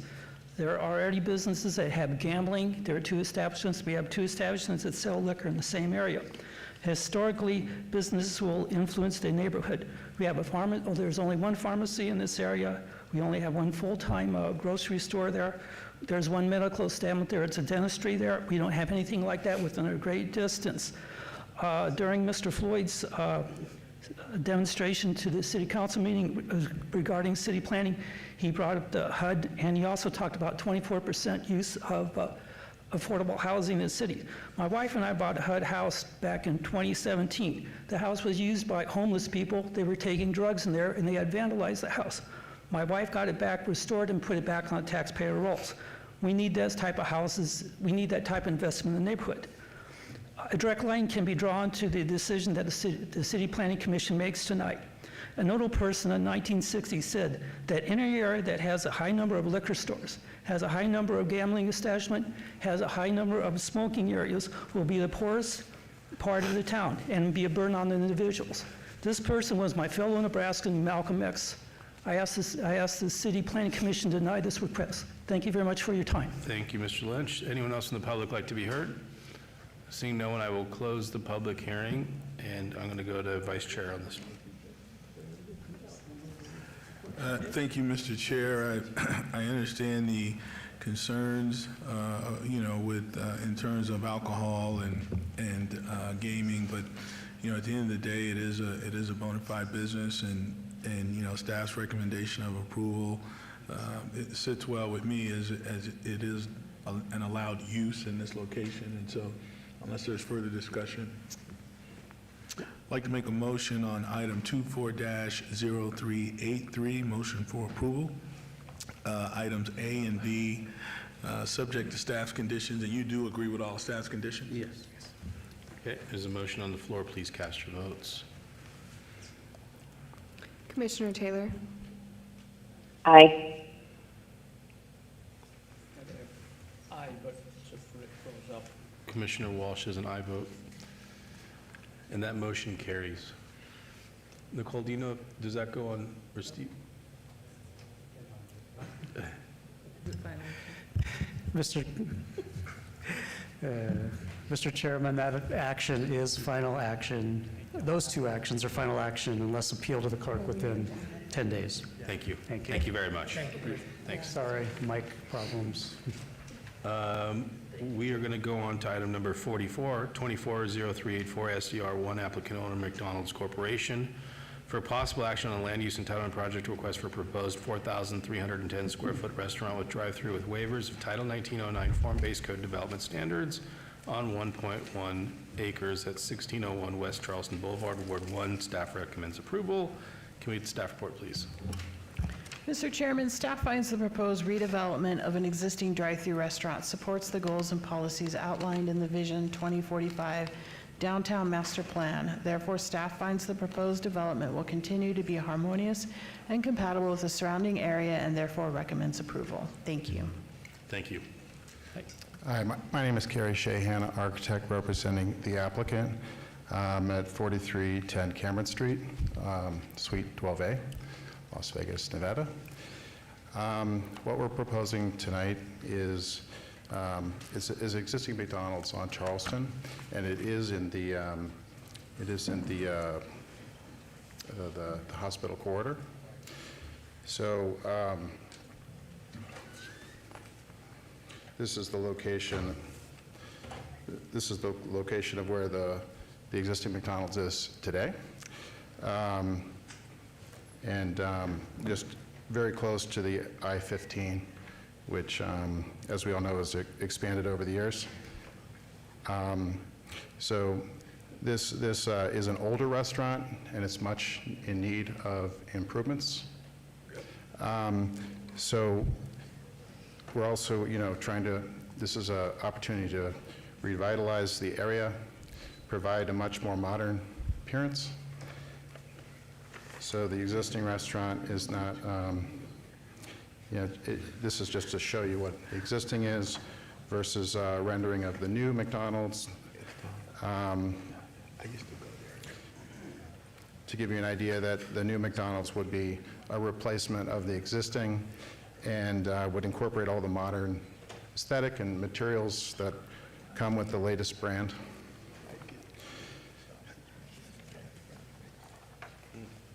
So we're complying with, we are making some improvements. One thing to understand about this property and the reason why we can't get the building much closer or any closer to the street is because there's an elevation difference of about 4 feet. But we're using this as an opportunity. One thing in this corridor is that currently there's a 5-foot sidewalk. We're increasing that to 10 feet. And then we're also going to utilize where the former outdoor cover was. That's an old play place that was there, to incorporate a 10-foot stair for improved access to the site, and then onto the restaurant, and then provide accessible ramp, which will allow us to terrace that to kind of make it more inviting, as well as improving the landscape in this area as well, and then having an outside seating or dining area there. There are a couple variances that we're requesting with this. I can go into further detail on those if you'd like for me to, but overall I think it's a great improvement, and I think it meets the intent of what is being asked for at this location. Okay, and I think it's waivers that you're requesting of Title 19, not variances, Oh, right? waivers, Yeah, okay, yes, yes, sir. Okay, sorry. All right, this is noticed as a public hearing. Anyone from the public like to be heard in this item? Seeing no one, I will close it, and I'm going to go to Commissioner Rogan. Thanks. I have one question for you. Your existing sign, are you intending to keep that? Yeah, we are intending to keep the existing sign. And I'm sorry to throw this curveball at staff, is the 50-foot height sign, is that code compliant now for McDonald's in the transect zone? I think it's 50 feet. It's pretty tall. Mr. Chairman, through you, that is a legal non-conforming sign. So as long as they leave it alone, it's allowed to remain. Okay. Could you lower the sign for me? McDonald's, again, with the highway coming in, it's a challenged property with, we've seen a lot of decreased,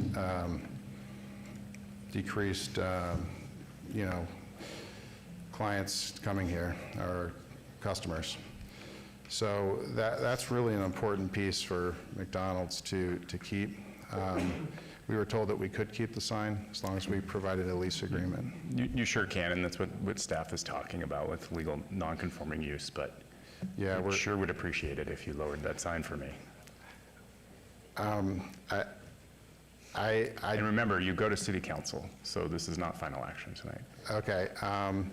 Why don't you do this? Why don't you talk to your client, inquire as to whether you can bring that sign down to current conforming standards between now and city council. I'll talk to him. I know it's a very, very important item, and it has been since the beginning of this, that they really wanted to keep that sign in order to kind of justify this location. Yeah, it's a beautiful building that you're building. The sign is not very beautiful. So I would appreciate it if you endeavored to see Or with what your about, client. I don't know if that's another aesthetic standards that maybe could be upgraded to the sign to make it more appealing, or is it just the height that's concerned? It's the height. So if you could talk to your client between now and city council, I know you don't have approval. I can tell you don't have approval tonight to make that condition. So I'm not going to hold this item for that purpose. So, okay.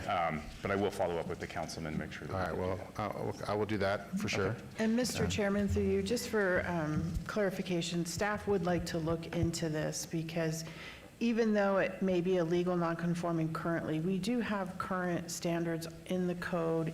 If you're a particular distance from an elevated freeway, your freestanding signs are allowed to exceed that height. Makes sense. Of an elevated freeway by a certain amount, but we would need to do a little research on that. So you might have a conforming sign after all, but we'll find out between now and city council. I do appreciate your concerns. Okay. But you could still lower it for us. Thanks. All right, unless there's any other comments, I'm ready to make a motion for approval subject to staff's conditions that you agree with? Yes. All right, on project number, agenda item 44, project number 24-0384 SDR1, motion for approval subject to condition. Okay, there's a motion on the floor. Please cast your votes. Commissioner Taylor? Aye. That motion carries. And that will move on to city council on October 16th. Thank you. Thank you all very much. Have a nice night. We're ready to bring that. Okay. We're going to bring back item number 42. I think they're ready to be closed out. A little competition between that and the last item, I see. I know, they were hoping I would be last. Sorry. I don't mind if you want to take them first. Let's wrap this up. We'll So, Mr. Chairman, real quick before Ms. Lazovich goes, so the reason why we hit pause on that item was because on the revised plans that the applicant showed, it appeared that the connectivity ratio as a result of putting that cul-de-sac on the south end would be affected that might require an additional variance. I think we have worked out that the applicant can actually meet that connectivity ratio, and we have a condition ready, but I'll turn it back over to Ms. Lazovich to explain that. Great. Yes, thank you for catching that. Jennifer Lazovich, 1980 Festival Plaza Drive. Staff will read into the record what that condition would be, but it's essentially adding pedestrian gates in 3 places along the site. It would be a pedestrian gate with ADA accessibility next to Koran, pedestrian gate next to or exiting out of the community to Rancho Drive, and then also a pedestrian gate exiting out on this end, and it's actually Allen. It's hard to see, but Allen kind of V's right here, so Allen is the street that we would be connecting to in that location. And I know that they'll read it in, but once I just caught something on my own condition, for the perimeter decorative wall, we really have, I thought we had 3 streets where we need to put in some kind of an 8-foot wall. We actually have 4 because we touch Allen too.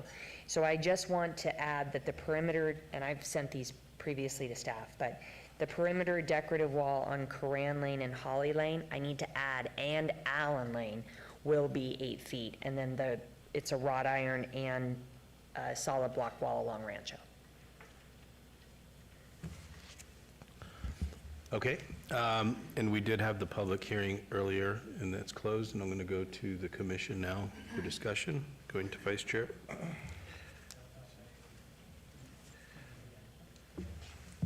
On 42. Yeah, thank you, Mr. Chair. A little toggling back and forth here. It's been a long night in Ward 5. So.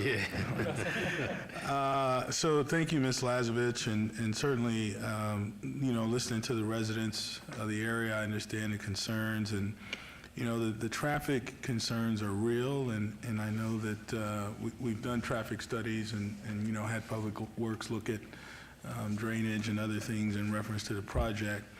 The fact of the matter is as we continue to look at Ward 5 as a whole, there is a need to continue to build housing. And, as we see areas like this open up and there's an opportunity for housing, we take a serious look at it. Also taking into consideration the concerns from the residents. But I think that a lot of work has gone into massaging this to a place to where I think it's a feasible project for the area. And, I know there's concerns with the billboards, but as you drive up and down Rancho, I mean, it'd be different if these were the only 2 billboards in the area. There's billboards across the street, there's billboards down the street, so I can get behind the billboards, but I think ultimately with the number of conditions and the way the project's being built and what's being done to combat the heat island effect, I can get behind the project, but I'd certainly open it for additional commentary from the commissioners.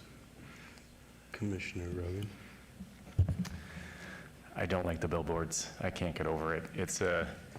I think the concept of putting townhomes along Rancho Drive is great, especially since I think, and I'm not sure the status of this, is that they're looking to put bus lanes along Rancho Drive as one of the options. I don't know if there's been any updates since I last read about that, but having that kind of density is perfect. I think it provides a layer of protection for the residential areas behind it, as we discussed when we talked, because it's a buffer, really, between that intense street, 3 to 4 lanes at times, and it instead of having an open area or commercial area with lots of parking and space, you have these densely, closely spaced townhomes. And so I think like you said in your presentation, it's a brilliant use for that space. I just can't get over the billboards. It's just not compatible with the residential space. I think the townhomes are great. I think the billboards are really going to degrade the project. So I'd like, Mr. Vice Chair, I would like that condition to remain. I don't know how anyone else feels. I mean, I'm usually the lone wolf out here on these billboard issues, but I appreciate what you're saying, Mr. Vice Chair. Commissioner Slavin. I'd echo the same comments. We built a community back in 2005, and the developer, and I actually live there today on Fremont Street, and the developer wanted to put a billboard or there was a billboard on our site, and he wanted to keep it, and Thank goodness the city made us tear it down, because I'd have to walk out of my house and look at that every morning. So I can get behind the zone change and the SDR or variances, but like the TMP, without that condition, I couldn't support it. Okay, and, you know, I drove this a few times, and I started at a place with the billboards. I started at a place of no, and then I didn't have a problem with the townhomes, and so I heard from the applicant. I said, okay, this is an application I should drive, so I drove it 4 or 5 times, went up and down Rancho, started to see how narrow this site is and really what's along the corridor of Rancho. And what jumped out at me the most is the projects that have been approved over the years and the landscaping that's finally starting to come back up and down the corridor. And you can see the gaps where either something hasn't been developed or something's been there for a long time. And I think there was a comment from a homeowner saying it wasn't maintained. And, you know, I think Commissioner Rogan talked about lots earlier on, you know, where we need to start seeing these things maintained better, or just up to a basic standard. But the one thing that did jump out at me was the Arcadia development, which I mentioned. It's impressive what Rancho looks like. Don't know what it looks like on the inside, don't recall, you know, what's happening there, but it's impressive. And having that connectivity with the same style and feel going north and south, I think that's really where my focus is. I don't have a problem with the use, and I can get past the billboards as long as we get to that higher level of look, I would say, between the decorative block, between the amount of landscaping, the size of the trees, the amount of trees. And again, like, I start with a no, but this is something where I needed to go out there, really take it in, because it is site-specific, and just some of the conditions and character going up and down there. I feel like I could support it, but I would have to see Rancho, and I realize this is an updated plan, you know, that's come forward, so thank you for bringing this forward. But that was the one thing that kind of jumped out at me, is seeing that connectivity as far as visually going up and down. And hopefully as stuff comes going north of this, that same feel and connectivity continues. I mean, it's like it was on cue when I drove by. Someone was walking from the new development just south of Arcadia, where there's like a car wash and something else being built along the landscaping, and going into the development right there. And, you know, I'm picturing the guy without trees and everything there, and he's sad and unhappy, but the guy was just going about his day in a normal fashion. I was like, well, that was on cue, you know, how they're able to do that. But so that's what jumps out at me, Vice Chair, as far as on this application. I could get behind it with the billboards. Do I love it? No, I don't. But on this specific site, in this specific area, I could see myself supporting it if the Rancho standard was there on the landscaping. That's my comments. Thank you, Mr. Chair. Mr. Chair. Oh, go Commissioner ahead. Taylor? Oh, thank you. I just wanted to say, sort of to add a couple comments. I don't particularly love the idea of the billboards either, but the fact that the applicant is willing to add in that disclosure means that, you know, you can, these folks that might buy into this subdivision are going to know that that is the condition of the subdivision, and they can make a decision whether or not they want to purchase there. And you know, it's not, again, this goes to my general theory of transparency and disclosure, and people can make decisions about what they want to do with their residences or what they want to do with their, you know, their businesses if they just know what the situation is that they're going into. So again, is it ideal? No. But I can get behind this application because of the broad disclosure that the applicant's willing to add for every single townhome in the unit, in the subdivision. Can I just add, thank you, Commissioner Taylor. I just want to add one more thing. I realize there are power lines. You can see them in the picture there. And I guess a question for staff. This isn't something that comes back to us with a waiver underneath this area because there's a utility easement and they can't do what was done on Arcadia. And we're in this position where if this was approved or city council approved it and we're coming back and we're lessening the amount of the landscaping there, is that an issue? Mr. Chairman, it's not a dedicated easement. Yes, you do have overhead power lines.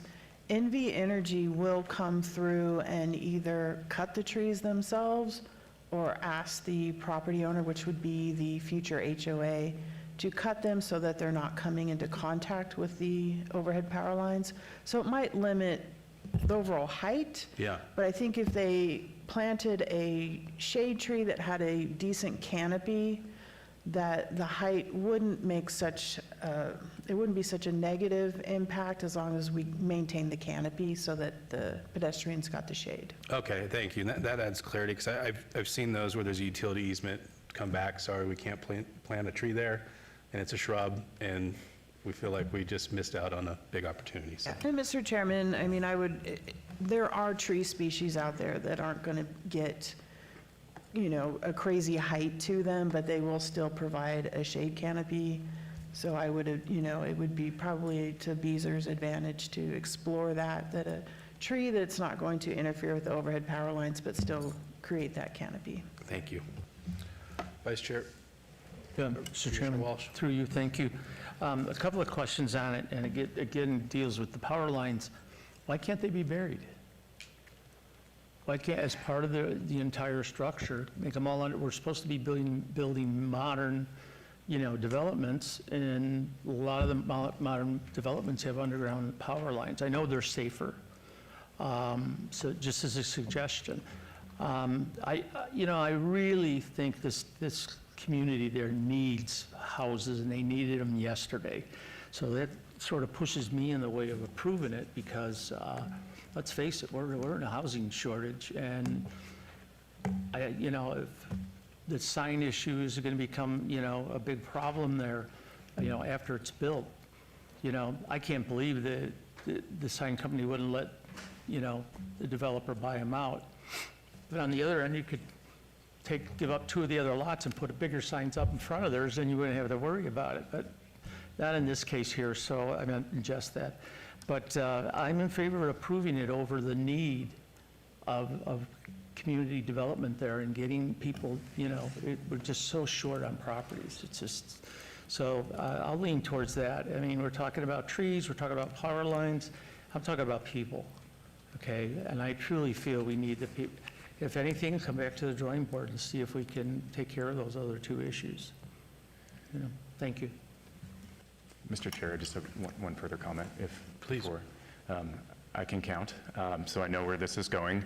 But with regard to your disclosure about the billboards, I noticed that the billboards are not digital at this point. I presume that they can be converted. Is your disclosure going to indicate to the potential purchasers that you suddenly could have a digital billboard shining into their homes?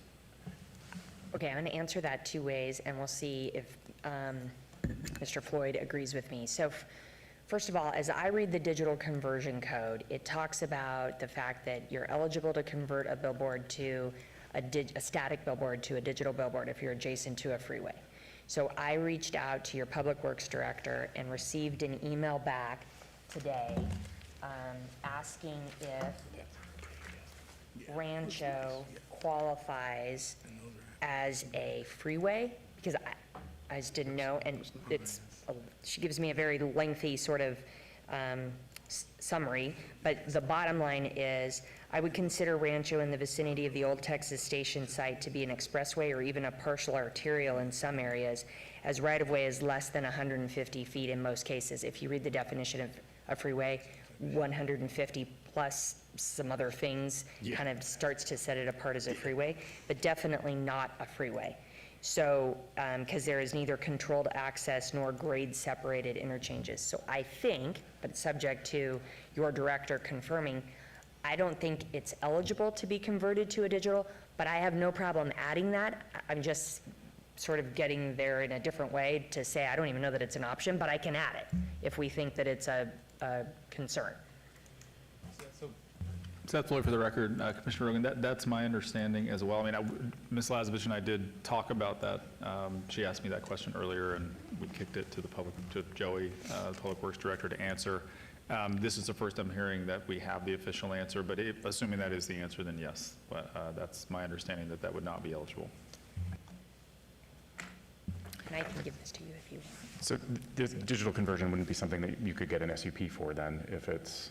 Mr. Chairman, let me clarify on that. Sure. When it's adjacent to a freeway, the director of, the planning department has the ability to administratively approve a billboard to convert to digital. When it is not adjacent to a freeway, the applicant has the ability to apply for a site development plan review, and in this instance would probably trigger a variance just because of the close proximity to the residential. We'd have a 0-foot distance separation essentially. So they could apply for it and it would go to a public hearing. I have no problem adding that to the disclosure. Makes sense to me. I mean, it's just a disclosure, so better safe than sorry, I guess. Thanks. That's all. Thank you, Mr. Vice Chair. Chair, excuse me, this is the City Attorney John Rodilla. Were you intending to have a condition related to the trees under the power lines that you discussed earlier, as far as the applicant or the developer's selection of the species to accommodate the power lines above the best they could, so they don't get topped and get killed and then come back for a condition to remove them? Yeah, well, I mean, I'm looking right now on my screen, and I can see, it looks like there's Several species. yeah, several species that work that are on the approved list. So I don't, I think it's more of a maintenance issue post-build, that they need to maintain it well. So I think I'm okay with the approved list that's out there, but thank you, yeah. Vice Chair? Okay, thank you, Mr. Chair. And so, returning back to the item here, there are quite a few conditions. And so would like to really make sure that we've captured all the conditions on the project. If we need Ms. Lazovich to reiterate, or staff can read them into the record. Mr. Chairman, through you, I do have those conditions and I can read them into the record. Thank you. For clarification, is your intent to then edit condition number 1 to allow the billboards to remain on site? Okay. Yes. So, condition of approval number 1 would be revised to read, the existing billboards on site are allowed to remain as constructed. And then we would have added condition number A, all trees shall be 36-inch box size. Added condition B would read, the perimeter decorative wall on Coran Lane, Allen Lane, and Holly Lane to be a minimum of 8 feet tall. The 8-foot wall on Rancho Drive can be a combination of wrought iron and a decorative solid block wall. Added condition number C, a standalone disclosure shall be provided to each buyer stating that the existing billboards are to remain on site and under separate ownership. And added condition D, ADA accessible pedestrian access gates shall be provided to Rancho Drive, Coran Lane, and Allen Lane. And which items are those under? Mr. Chairman, that would go under the tentative map, 24-0374-TMP1. Ms. Lazovich, you agree to all those conditions? Yes, I do. Vice Chair, before you make the motion, so is the latest landscape plan, I just want to make sure I understand where that's at. Is that part of the packet? Mr. Chairman, what you are looking at tonight is a revision from what we have in the packet. Okay. And so that will be made part of the official record prior to City Council. Okay, thank you for the clarity on that. And just also one clarification, you did agree to the digital billboard disclosure. It wasn't read into the record, but if you could just, you don't have to do it now, just between now and City Council. Yeah, we could add, I mean, it's just my idea, to that standalone disclosure, we could put at the end maybe, and that billboards could be converted to a digital display. Sounds great. Thank you. Okay, so item 24-0374A through C, motion for approval. And the applicant has agreed to all staff's conditions. Yes, thank you All very 100 much. I of made them. your night longer. My apologies. Okay, this motion on the floor, please cast your votes. Commissioner Taylor? Aye.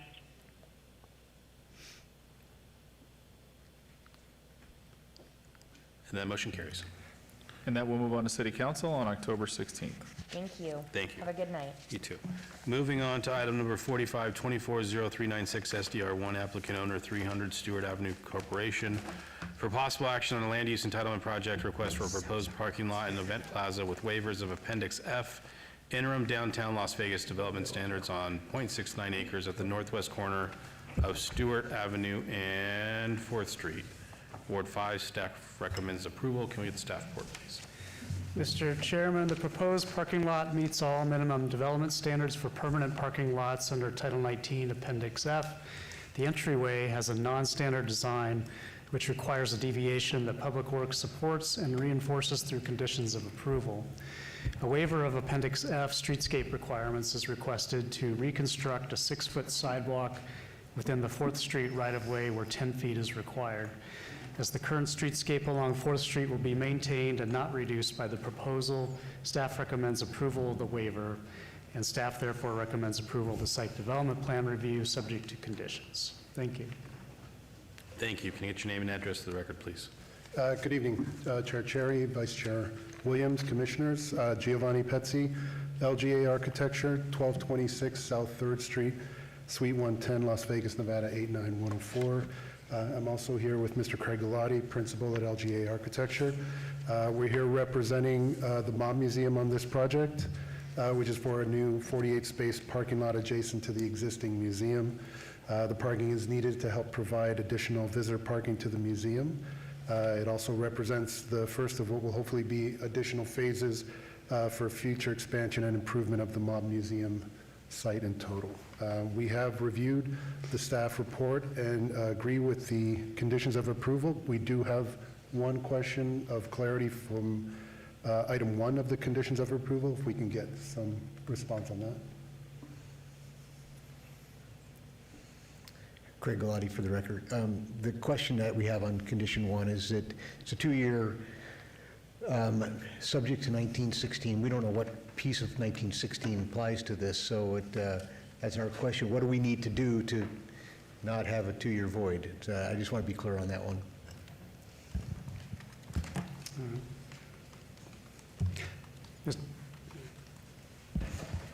Mr. Chair, so that is just referring to the procedures for continuance of an application, whether it's an extension of time or voiding of a site review.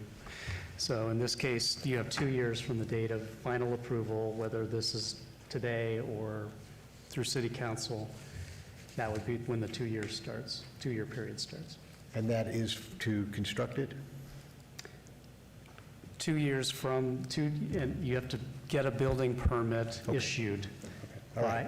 I just wanted to make sure, because the way I was looking at it, that you wanted it to go away in 2 years, and I'm not sure we're going to get it built for a year and a half. So I just wanted to be clear on that, so thank you. Okay. You're welcome, thank you. We have no further comments. We'll take any questions. Great. This is noticed as a public hearing. Anyone from the public like to be heard? Seeing no one, I will close the public hearing, and I will go to Vice Chair. Thank you, Mr. Chair, and barring further comment from the commission, ready to make a motion on this item? I'd like to make a motion for approval on item 24-0396 SDR1, motion for approval, subject to staff's conditions, and you do agree with staff's conditions? Yes, sir. Great. There's a motion on the floor. Please cast your votes. Commissioner Taylor? Aye. That motion carries. And Mr. Chair, that is final action tonight unless appealed to the city clerk in 10 days.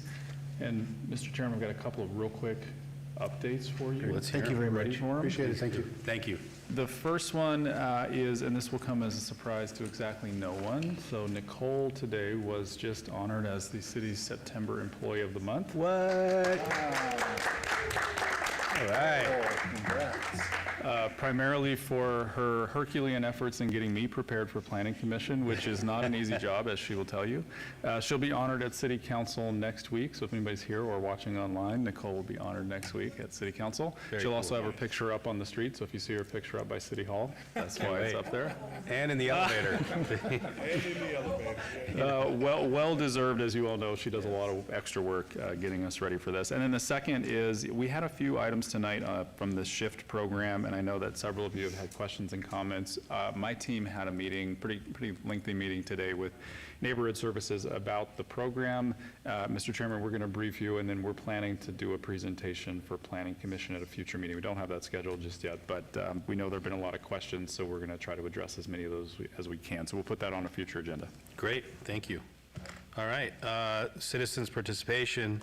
Public comment during this portion of the agenda must be limited to matters within the jurisdiction of the Planning Commission. No subject may be acted upon by the Planning Commission unless that subject is on the agenda and scheduled for action. If you wish to be heard, come to the podium, give your name for the record.